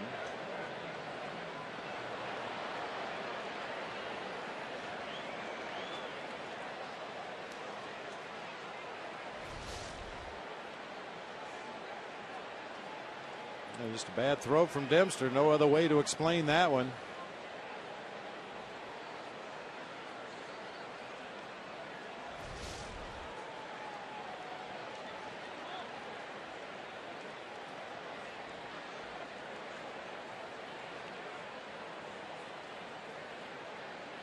The Cubs pitchers as a whole have really done very little to help themselves defensively this year. We talked about Matt Garza and his 5 errors.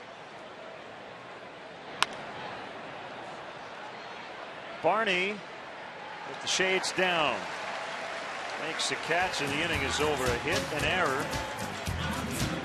Oh, there you go. They're good.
Cubs lead 2-0 on a couple of unearned runs.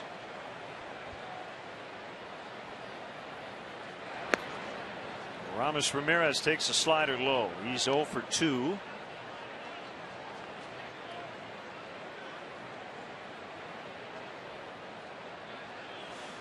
A hot day in the sun today. And again, a lake breeze keeping it a bit cool here upstairs in the shade.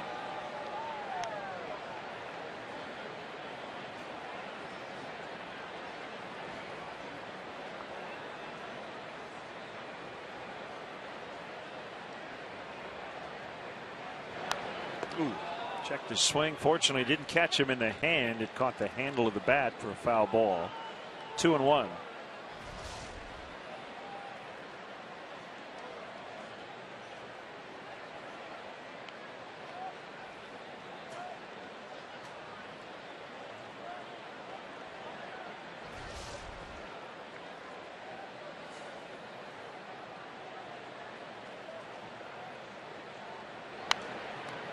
Fastball was up and it's fouled back. 2-2. Yankees were blown out last night. Rough start for Bartolo Colon. Freddie Garcia will face Brandon Morrow. Yankees and Blue Jays. Freddie Garcia with a 3.13 ERA. He's working on 5 consecutive quality starts. Ramirez with a leadoff single. Jose Bautista in the Blue Jay lineup tonight. Time now for our Honda game summary. Marlins with just 2 hits. A Ricky Nolasco double and an Emilio Bonifacio single, and the Cubs 2 runs coming on an error by second baseman Omar Infante. Visit your local Honda dealer today to test drive the 2011 Honda Cross Tour, available with 4-wheel drive. Oh man, sing along. What worms did we open?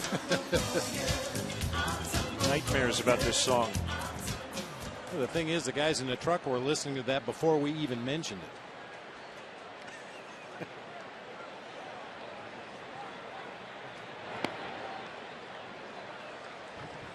Ball 1 on Carlos Pena.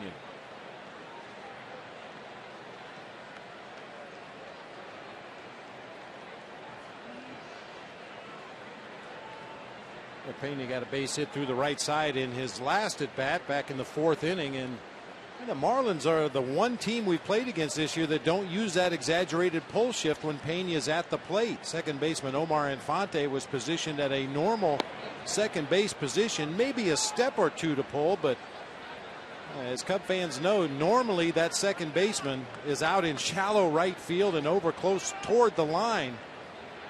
And if Infante were positioned in that spot, that ground ball by Pena would have been right to him.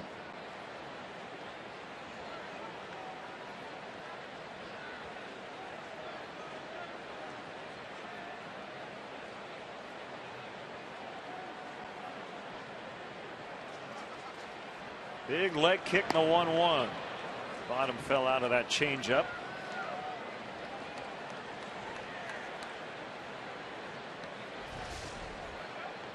That's been his go-to pitch against Carlos Pena so far in this ball game. When he struck him out back in the 1st inning, it was on that straight changeup. That time jumps ahead in the count with the off-speed pitch.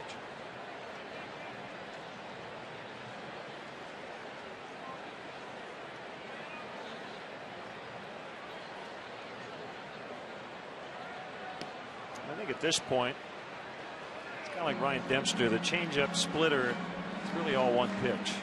Nolasco's change is essentially the splitter. Whatever it is, it moves a lot. Yeah. It's funny, you talk to different pitchers who throw the split-fingered fastball, and some of them will just call it a changeup. Other guys will call it a split finger. It really is of no consequence one way or the other. It's an off-speed pitch. The splitter occasionally will have a little bit more downward movement than the straight changeup, but we've seen a lot of pitchers this year that throw their changeup with tremendous downward movement. Yeah, and I do think Nolasco's, that pitch we just saw, was a little more downward movement than most.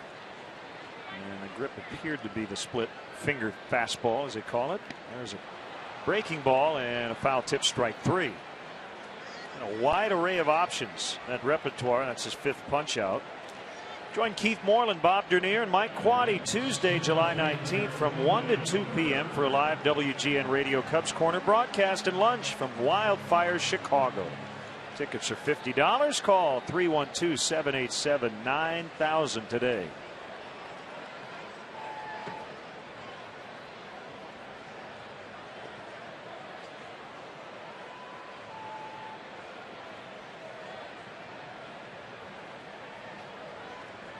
Batting with 1 on and 1 out. He's 2 for 2 in the ball game with a double and a run.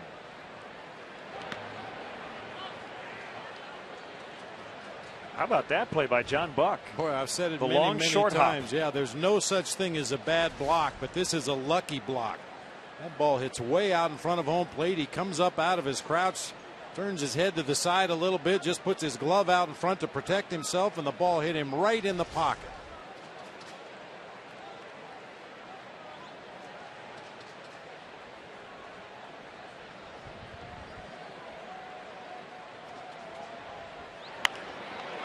Soft liner caught by Bonifacio. Timed his leap nicely and made the grab. And robbed Marlin of his third hit.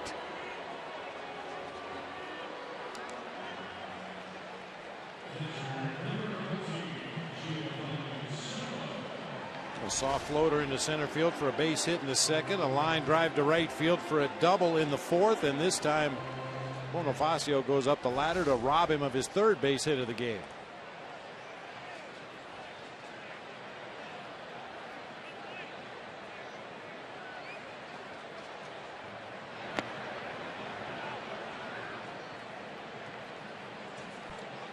Humbling game. You go 4 for 4 one night. You make 3 outs in your first 2 at bats the next day.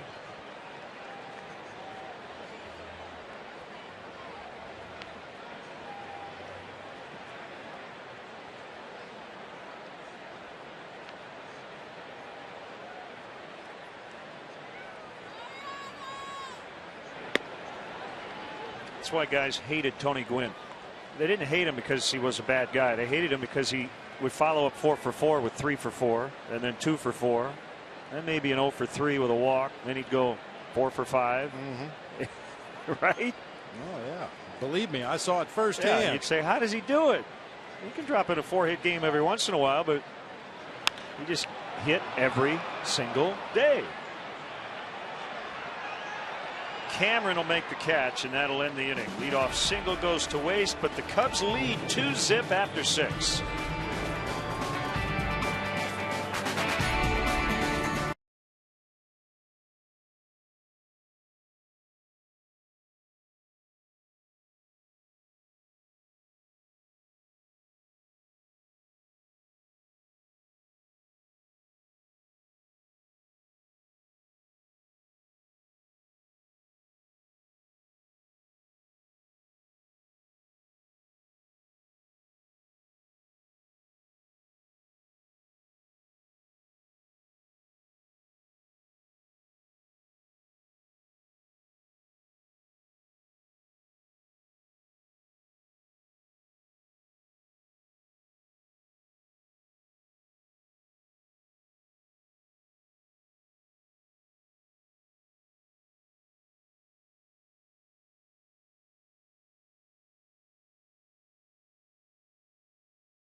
One of the bands that will be playing at Lollapalooza soon with Starlight. That's our Bud fan cam. Great times are waiting. Grab some buds. 7th inning. Ryan Dempster still working with a 2-0 lead. Matt Garza's 7 shutout frames last night. Got a tough no decision. One strike on All-Star first baseman Gabby Sanchez.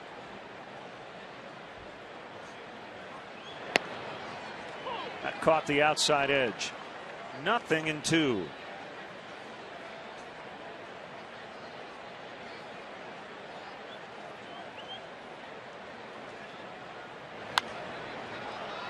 Foul pop back to the seats.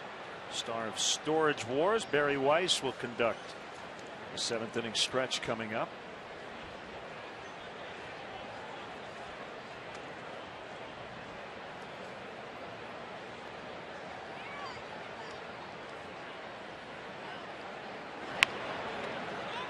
Hook foul on the ground. Pretty neat for Gabby Sanchez. Not only was he an all-star, but a couple of guys he played collegiately with also were all-stars. Ryan Braun, we mentioned, was injured.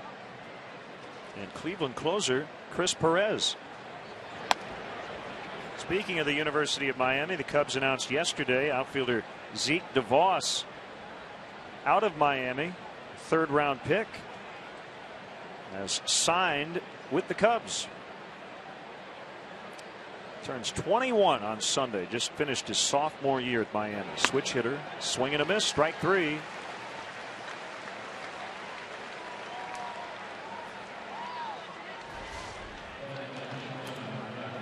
Dempster continues to be sharp with all of his pitches. Been around the strike zone or in the strike zone pretty much all day, unless he chooses to try to lead some of these Marlins hitters out of the zone. Just an 89-mile-an-hour fastball, but set it up well, able to blow it right by Sanchez.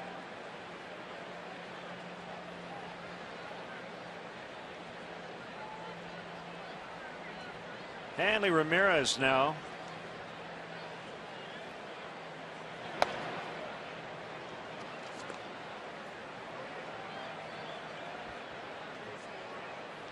A little bit Raleigh Fingers like.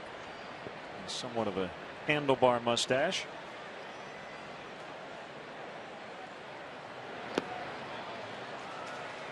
Splitter for strike 1. 1-1.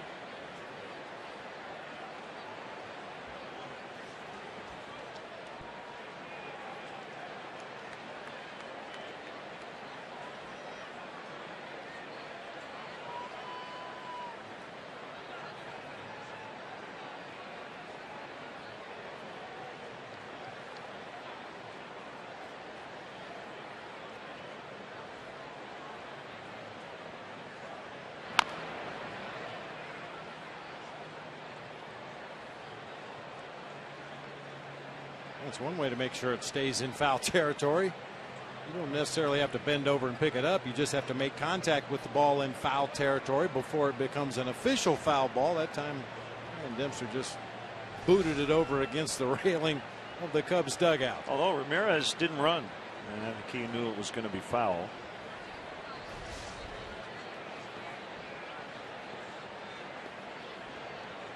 At least he calculated the chances it would be foul or fair and decided to stop. Outside, 2-2.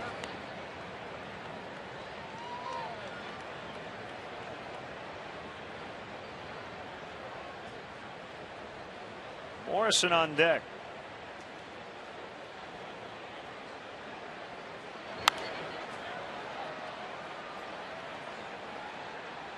Well, that's the thing about this series and last night.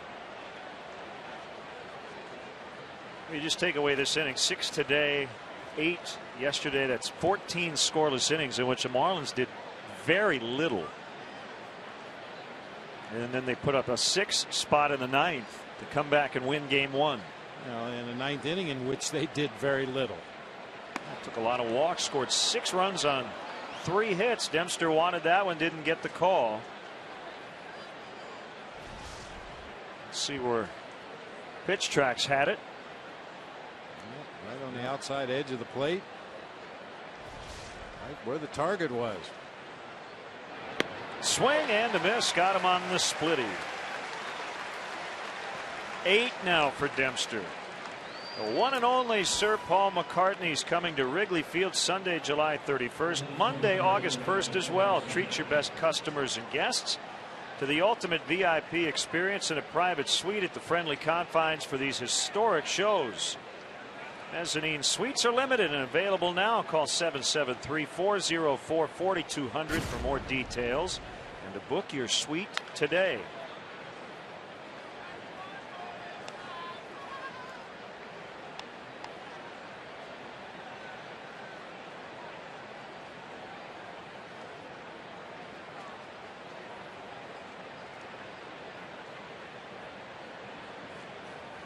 Oh, 1 pitch, a bouncer. Barney comes in, and Dempster with a 2-hit shutout through 7, 2-0. Today's guest conductor for Take Me Out to the Ball Game, Storage Wars, Barry Weiss.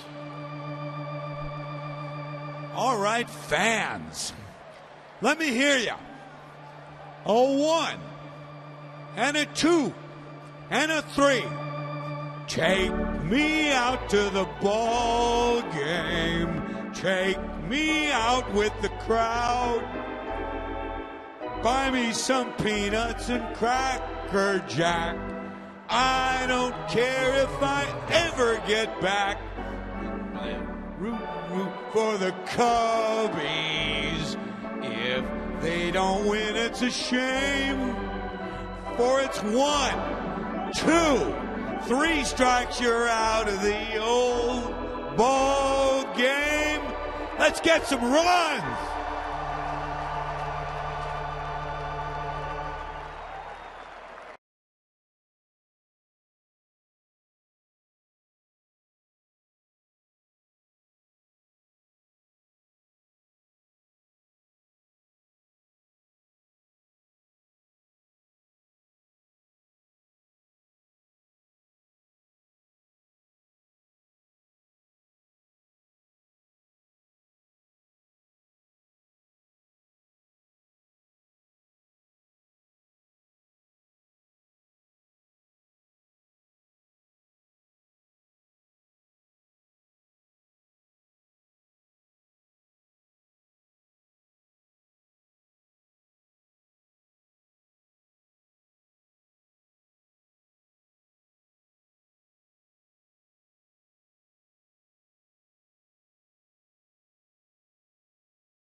Two runs for the Cubs, but they were unearned. As Alfonso Soriano, it's a towering fly ball to deep left. Morrison over into the corner, and it's going to land foul. Wind pushed it foul. Barry Weiss, star of Storage Wars. Nice job of the 7th inning stretch. Well, I appreciate you guys having me here in Chicago. It really is a big honor just to come out and do it. I was here for the first time when I was about 10 years old, and I love this place. Well, it's a beautiful day to be here. There's no question about that. Indeed. Tapper foul. So give us a concept of Storage Wars. Well, what we do is actually we go out and bid on abandoned storage auctions, and the contents within can be any number of things. That's the thing we don't know. And it's been a lot of fun doing it, really has. And some of the stuff we find, I can't believe. Like, what's the weirdest? I mean, this is a family show. Yeah. What's the weirdest item you've found recently? Well, I mean, one of my favorites actually is one that a little miniature pocket spittoon. A pocket spittoon? Yeah, okay. I've never actually seen one, but I mean, a lot of the stuff that we find is it's hard to believe that people actually would pay storage on some of it, but they do. What would someone pay for a pocket spittoon? Not someone. I actually paid about $400. Really? And ground ball to third, picked up by Bonifacio. Away. I don't know if it was one of the better deals I've ever made, but I keep a lot of the stuff that I find, especially if it's unusual. Yeah, I've seen the show, Barry, and I know that most of your competitors on that show have secondhand shops or thrift shops, and you're more of a collector. You're looking for kind of the unique things. Well, if it appears as if I don't take it as serious as the other guys, it's probably because I don't. But I'm having a lot of fun doing it. Those guys actually do make their living from it, and I don't. And I'm glad I don't. Well, thanks for stopping by. Nice job with the stretch. Hey, I appreciate you guys having me. Welcome back to Wrigley. Thank you, pal. Thanks, Barry. I appreciate it. Good luck, Barry. Thank you, guys.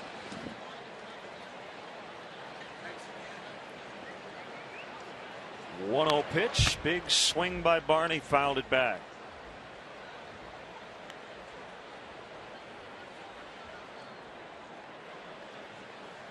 Ryan Dempster is on deck. Nobody up in the Cubs bullpen, so he's going to bat and get the 8th. I was hoping maybe Barry would stop by my condo later. I'll sell him everything in the front closet. I don't even know what's in there. Whatever it is, you can have it. You can have it. Yeah.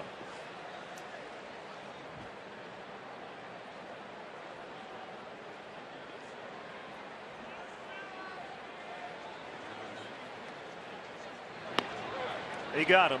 Called strike 3. Here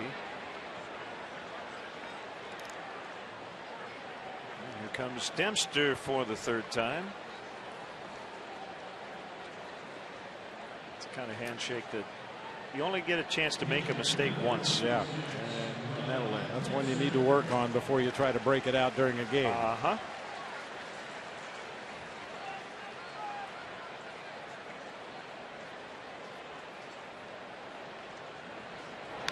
Dempster sitting on 99 pitches through 7. And has been as good as we've seen him pretty much all year. Well, remember, Ryan Dempster had some extra time off before his last start in Pittsburgh, where the plug was pulled early. He's going to line one into center field for a base hit here. And the start before that was tremendous. 8 innings, 1 run against the Giants.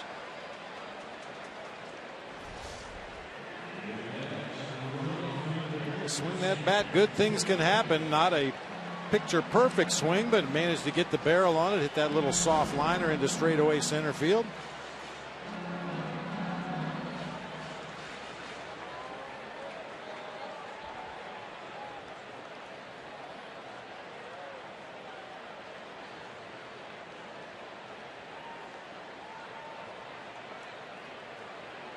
See, Sanchez playing behind Dempster. 2 outs here in the Cubs 7th. Outside ball 1 to Kosuke.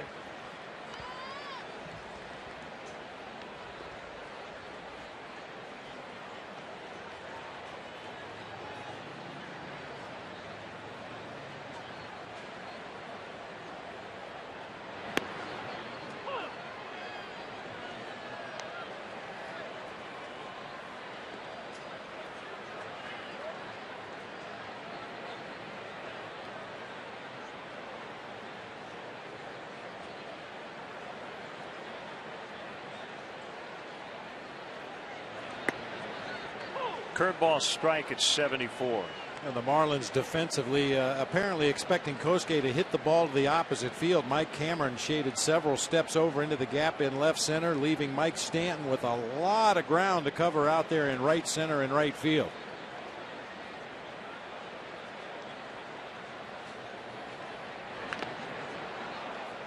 Dropped by the catcher Buck. Randy choked the lefty. Right now just watching Burke Badenhop, the right-hander, appears to be ready if needed. Both guys going with the old school authentic stirrups.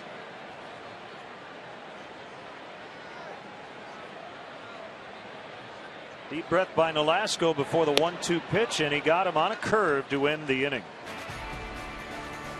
Through 7, Cubs 2, Marlins nothing.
Drive.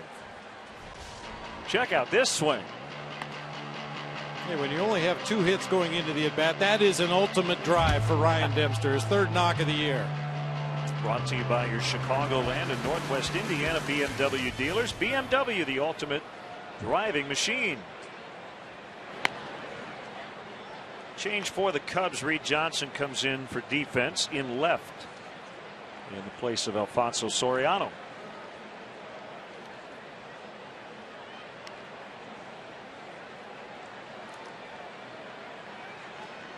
Dempster starts the inning. Nobody up in the bullpen. Has been in command throughout. He's allowed 2 hits, 2 base runners for that matter. Both reached second, but neither scored. Mike Stanton called strike.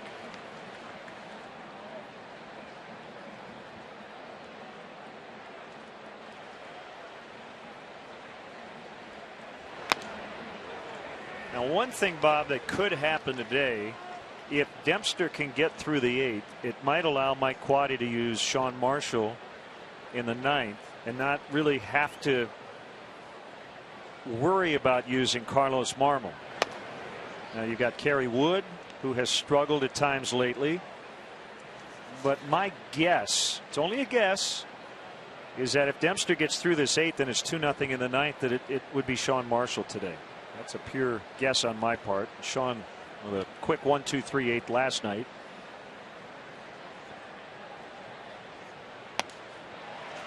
Swing and a miss, strike 3. 8 strikeouts for Ryan Dempster.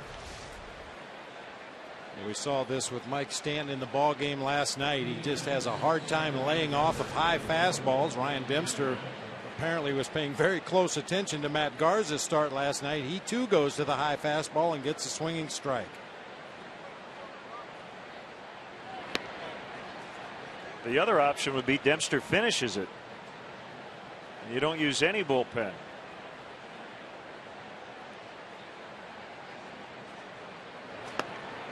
That's actually a more ideal situation for all involved, because then the manager doesn't even have to answer the bullpen question. Yeah, and as far as Sean Marshall goes, I mean, you look at this Marlins lineup. They do have one switch hitter at the top in Bonifacio. As that ball is lifted in the air to right center, looks like Fukudome is going to make the play. 2 down. Logan Morrison, the only left-handed hitter in this lineup, but that doesn't really matter to Sean Marshall. He's actually held righties to a lower batting average this year than lefties. John Buck with Greg Dobbs, the Marlins 9th inning hero last night, on deck, and he would only bat in this inning as the tying run. Buck would have to reach. Inside. Dobbs with a 2-run double, and on that play, the error by Barney allowed the game-winning run to score.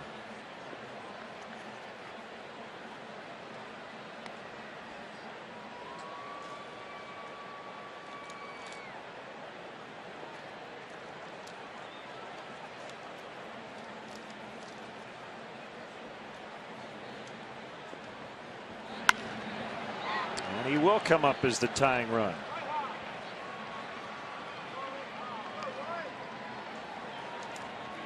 And Dwayne Wise will pinch run for Buck.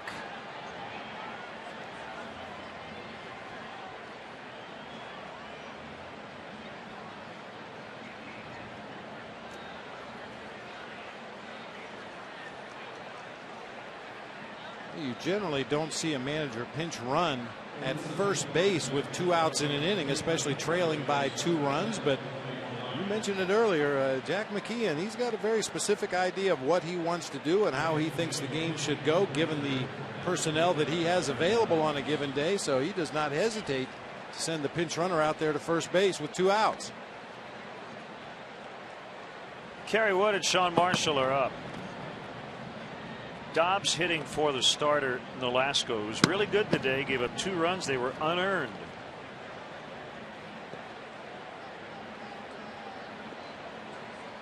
That double in the game by Dobbs last night Gave him 6 pinch hits on the season in 15 at bats. He's driven in 7 runs with his 6 pinch hits.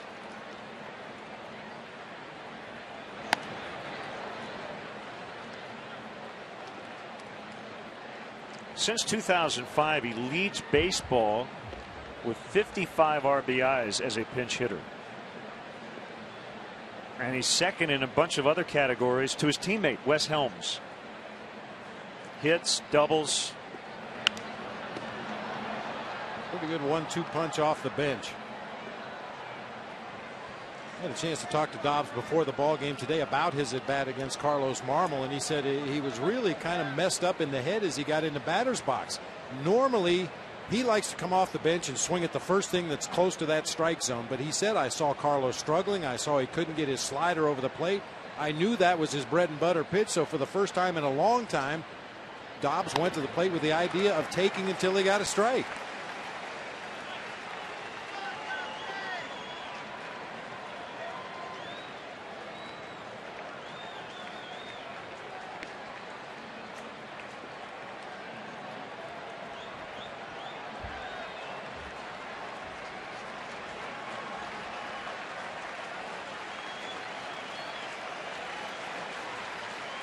There goes Wise, and there's a base hit into left. Chases Reed Johnson over near the side wall, and now runners at first and third for Bonifacio. Back-to-back 2-out singles. First time all day they've had 2 runners on. Nice, Mike Quade. Nice play by Reed Johnson to hustle that ball back into second base and keep that potential tying run at first, not allow him to get into scoring position.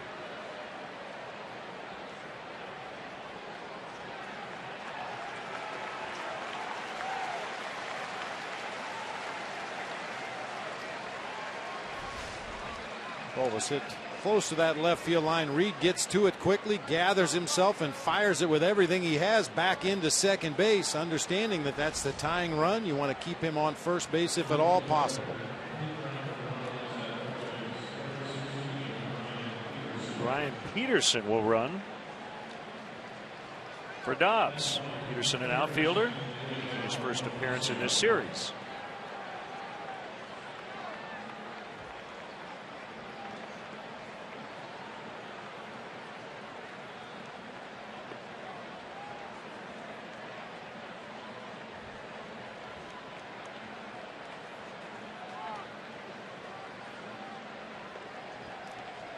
Bonifacio now with a career best 14-game hitting streak. He's 1 for 3, and that fastball misses outside.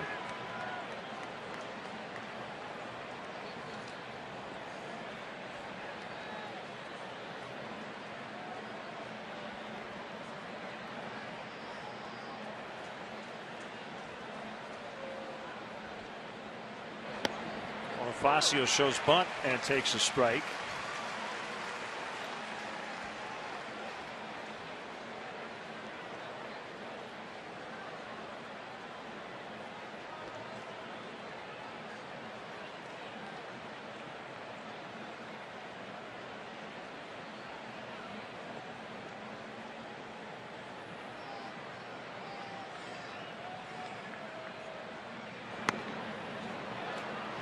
Two and one. Down for a borderline strike on the second pitch. It'd be 3-0. There's Infante on deck. Marshall and Wood are ready, as Mike Quade gives his starter a chance to get out of this inning. By far the biggest threat for the Marlins, and it comes with 2 outs. Ramirez in on the grass at third. The 2-1 pitch. Barney will underhand to Pena, and Dempster gets through the 8th with a shutout intact. 2-0 Cubs.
First 10,000 fans get a Cubs chip and dip platter.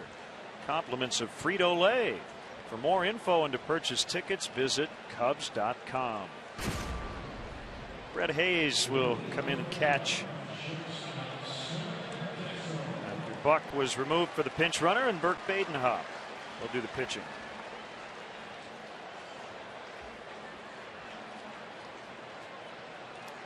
Saw Badenhop last night, third of an inning. Carlos Marmol apparently is going to get the ninth. The manager showing confidence in him, getting him right back out there.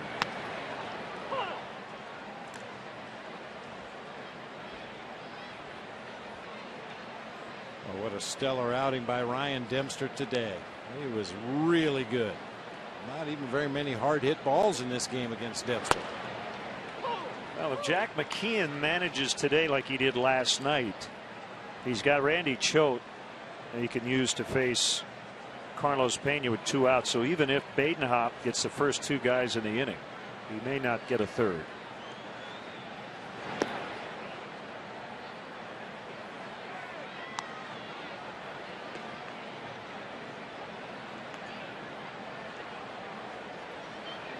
Dempster has whittled his ERA down to 4.68. It's taken all season just to get it back into a respectable area after that very tough month of April. Let's step aside and see what's coming up on WGN.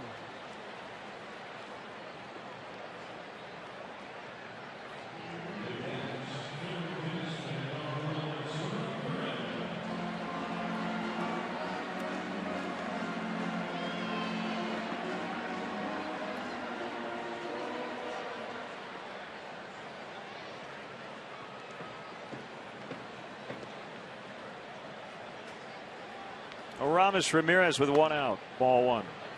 Dempster's ERA going into May was 9.58. Since June 3rd, when it was 6.32, it has gone down pretty much every start, save for his last one, since.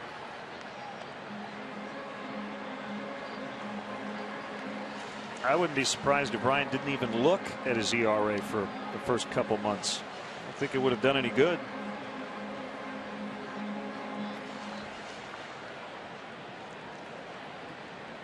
That's where you really have to focus on the big picture. Yep. You know, understand that you've got a lot of games left to pitch, a lot of innings left to pitch, and if you go out there and execute your pitches, do what you're supposed to do, get some help from your defense and offense, those numbers will get back to respectability, maybe even better than that.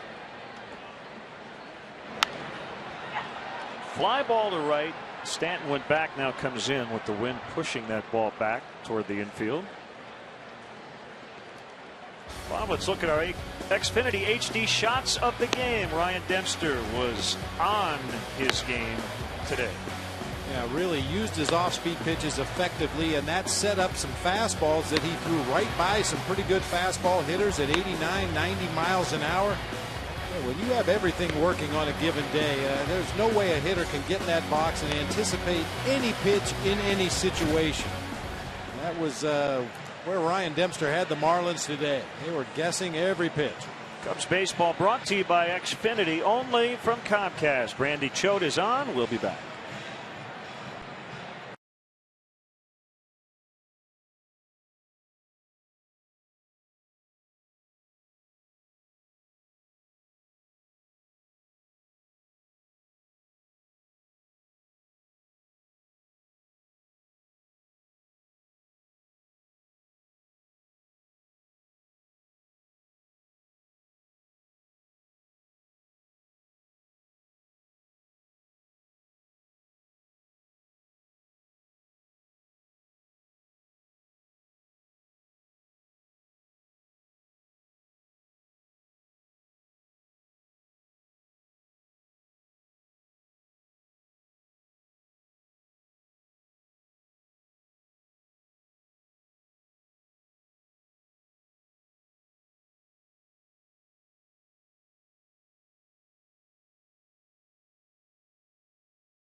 facing Carlos Pena.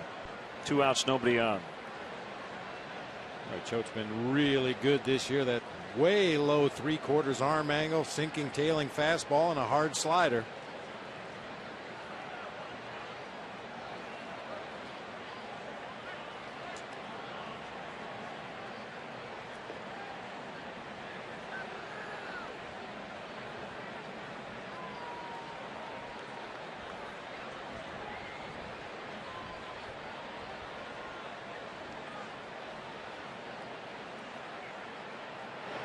These guys former teammates with the Tampa Bay Rays, Choate and Pena. Not a lot of secrets.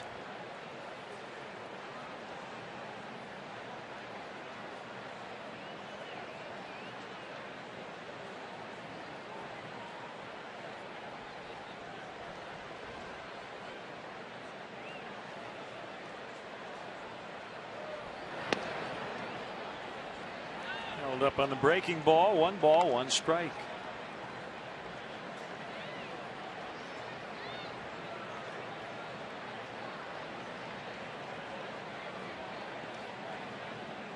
And again, assuming it's Carlos Marmol who's still getting loose in the bullpen in the 9th, he'll face 2, 3, and 4. Infante, Sanchez, and Ramirez in the Marlins order.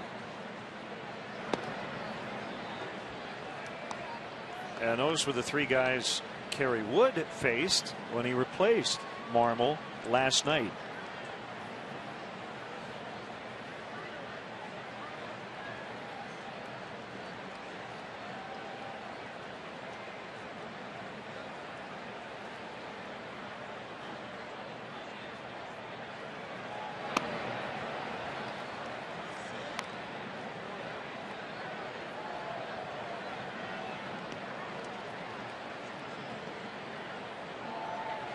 Two and 2 with Marlon Byrd on deck.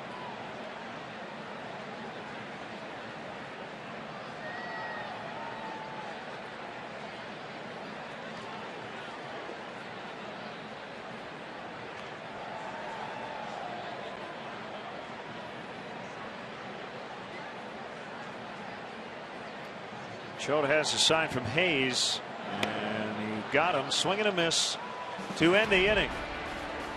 Here comes the 9th. Carlos Marmol back on the horse today.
.63 to 3.64, and he has not struck out a batter over his last 5 outings. But today's a new day as he'll face Omar Infante to start the 9th. I think that's the most surprising stat of all that we've given you here, is the fact that he's not struck out a batter in his last 5 outings. I think that speaks to the lack of consistency on that slider. He continues to search for that good release point, those good mechanics that will allow him to throw that pitch repeatedly in the strike zone.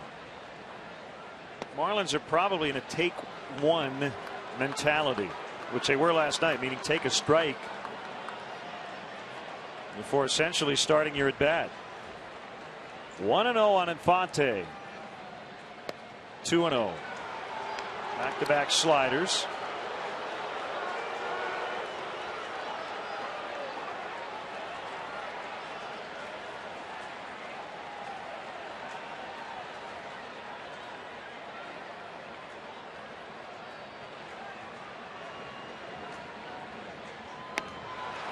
Fastball off the plate.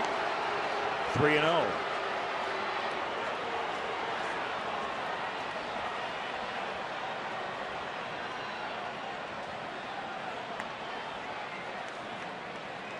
It's like Mike Waddy's not going to wait as long today as he did in the ball game last night. Sean Marshall grabbing a ball, getting ready to start cranking it up.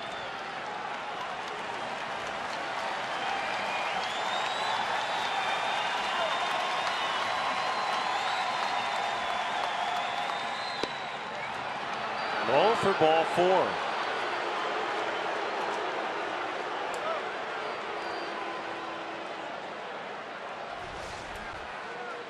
And 3 pitches off the outside corner. The final one below the bottom of the strike zone for ball 4.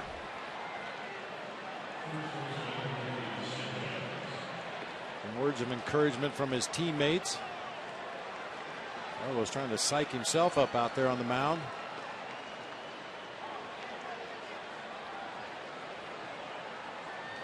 Gabby Sanchez, line to right, struck out twice. And a strike. A little Mark the Bird Fidrich here in the ninth. Just trying to talk himself through it.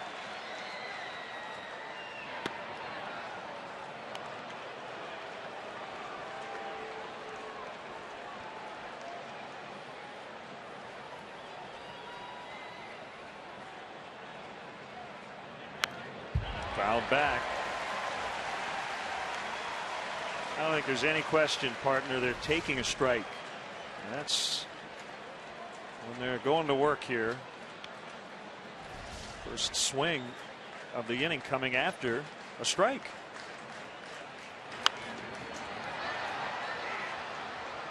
It's all about leverage, isn't it? Well, you get ahead in the count, you'll get guys to chase those pitches that are well off the plate. That changes everything. Yeah. I use that term all the time, expanding the strike zone. When that hitter's behind in the count, he's got to respect that you might throw something on the corners of the plate. And when you can throw a pitch like that, a slider that just leaks off the outside corner, the hitter's got to be ready to protect. Very defensive swing this time by Sanchez, just able to get a piece right off the very end of the bat.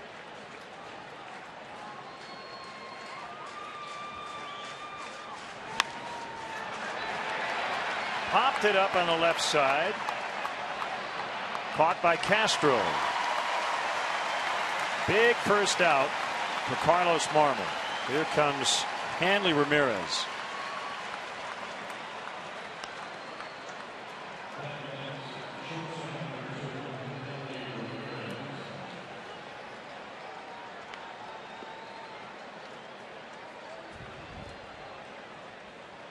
I think this outing today for Carlos Marmol has as much to do with what's going on between his ears as it does with his mechanics and what his pitches are doing as they get into the hitting zone.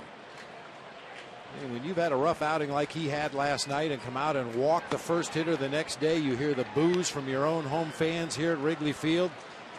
That's when you've really got to be mentally tough and find that focus and concentration that's necessary in order to execute your pitches. 2-0.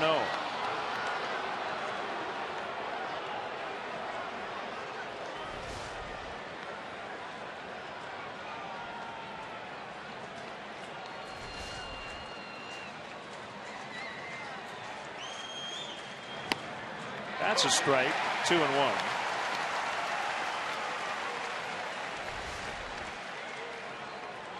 Borderline low slider on the 2-0 count.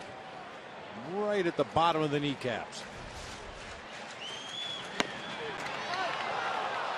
Didn't get that one. 3-1 on Hanley Ramirez. Morrison, a left-handed batter, is on deck.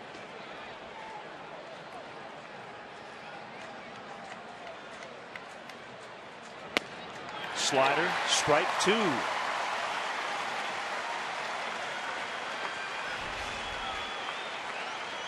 He's been all around and working the edges of that strike zone. I don't think by design. That's just the way it's worked out in this particular at bat. 38,391 getting on their feet for a 3-2 pitch, and that's going to find the gap. Cubs playing the no doubles. Ramirez on his way to second. Tag applied. They got him. I'd say no doubles. Ramirez trying to get into scoring position, and Marlon Byrd nailed him.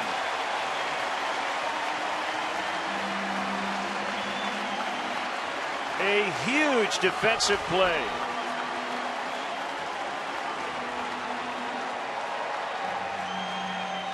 Byrd playing extremely deep in center field. Strong throw to second base. Horrible slide by Hanley. Ramirez actually took himself right into that tag at second base.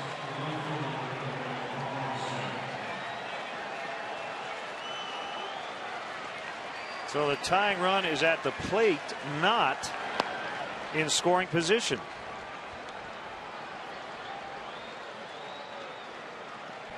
Well, that's why he played back in that no doubles, to keep that big base runner out of scoring position.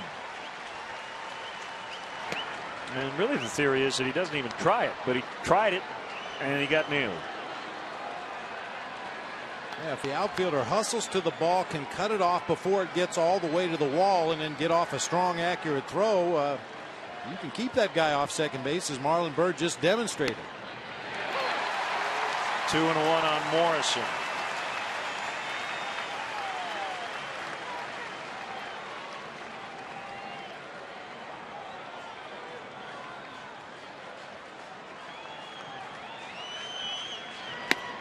Two and two. Carlos Zambrano will come off the DL and start tomorrow afternoon. Everybody in that dugout pulling hard for the closer, Carlos Marmol. Especially that guy.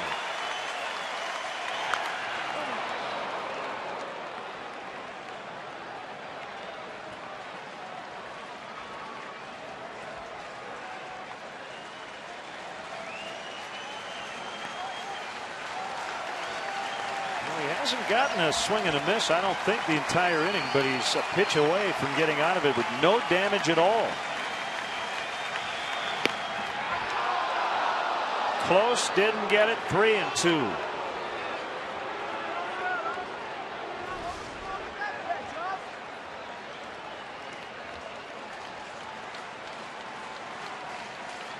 Mike Stanton on deck.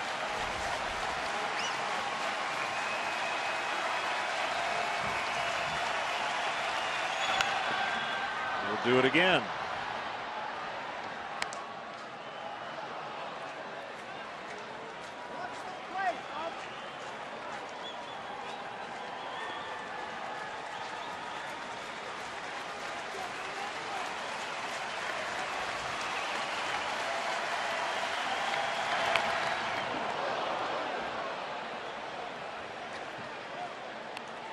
That one almost got a piece of Mike Quaddy. That did, actually. Able to smile even in a time of stress.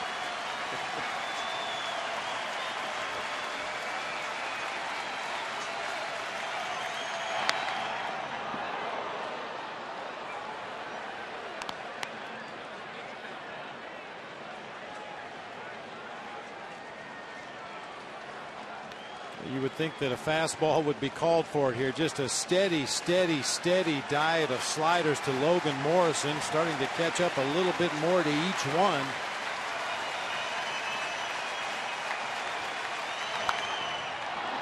Another slider. Of course, we know Marmol has more confidence in his ability to throw that slider around the strike zone than he does with the fastball. But all things being equal, I think a fastball up in the zone right now, he could blow it right past Logan Morrison for strike 3. Morrison certainly in swing mode here, trying to protect. Another slider and a line drive base hit to make it 2-1. Morrison big turn. Kosuke briefly bobbled but recovered quickly and got it back in, and that's going to be it for Carlos Marmol, it appears. Yep. Sean Marshall will come in.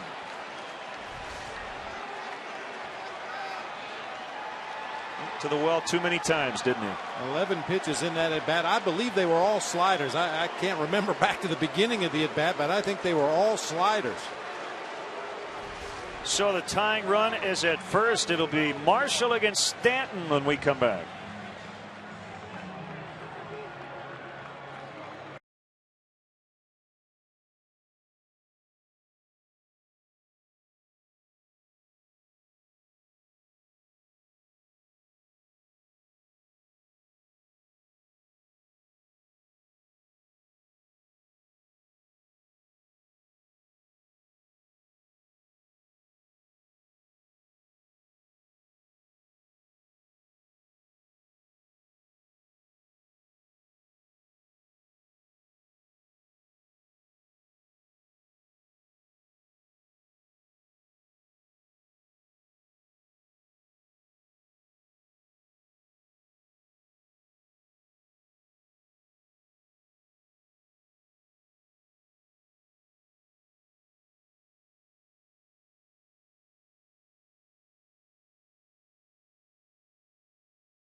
You've got Morrison, a runner at first. Don't forget that big outfield assist by Marlon Byrd to get Hanley Ramirez a second. That play looming very large here in the ninth. This would be the 4th career save for Marshall. He faces Mike Stanton. Outside, ball 1.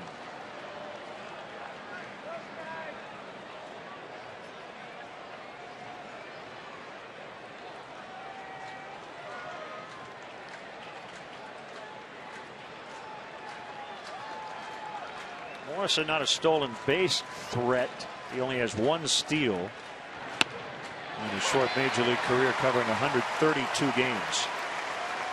1-1.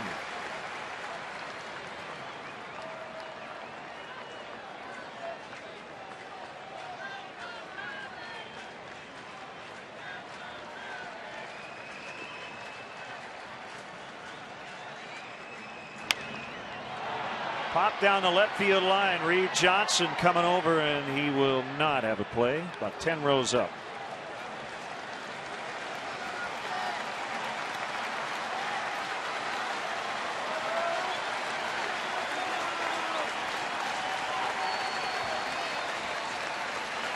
And strike away yet again.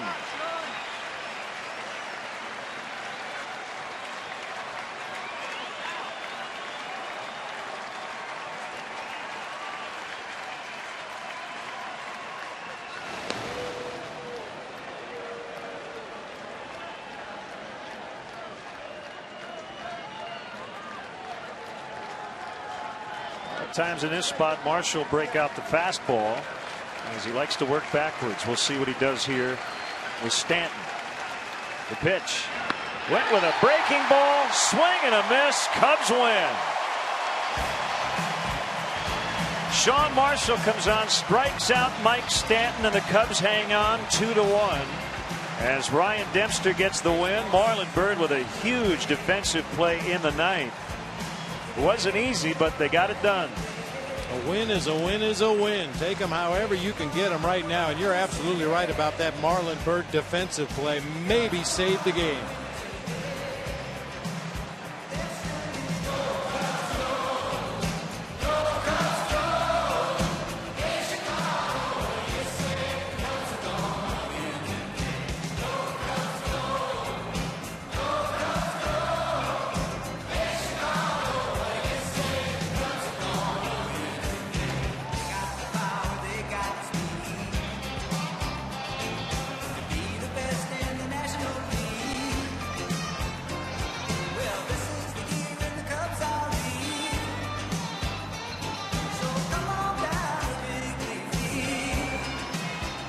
So the Cubs even up the series at a game apiece. 2-1 the final today. We'll have more from Wrigley Field in a moment.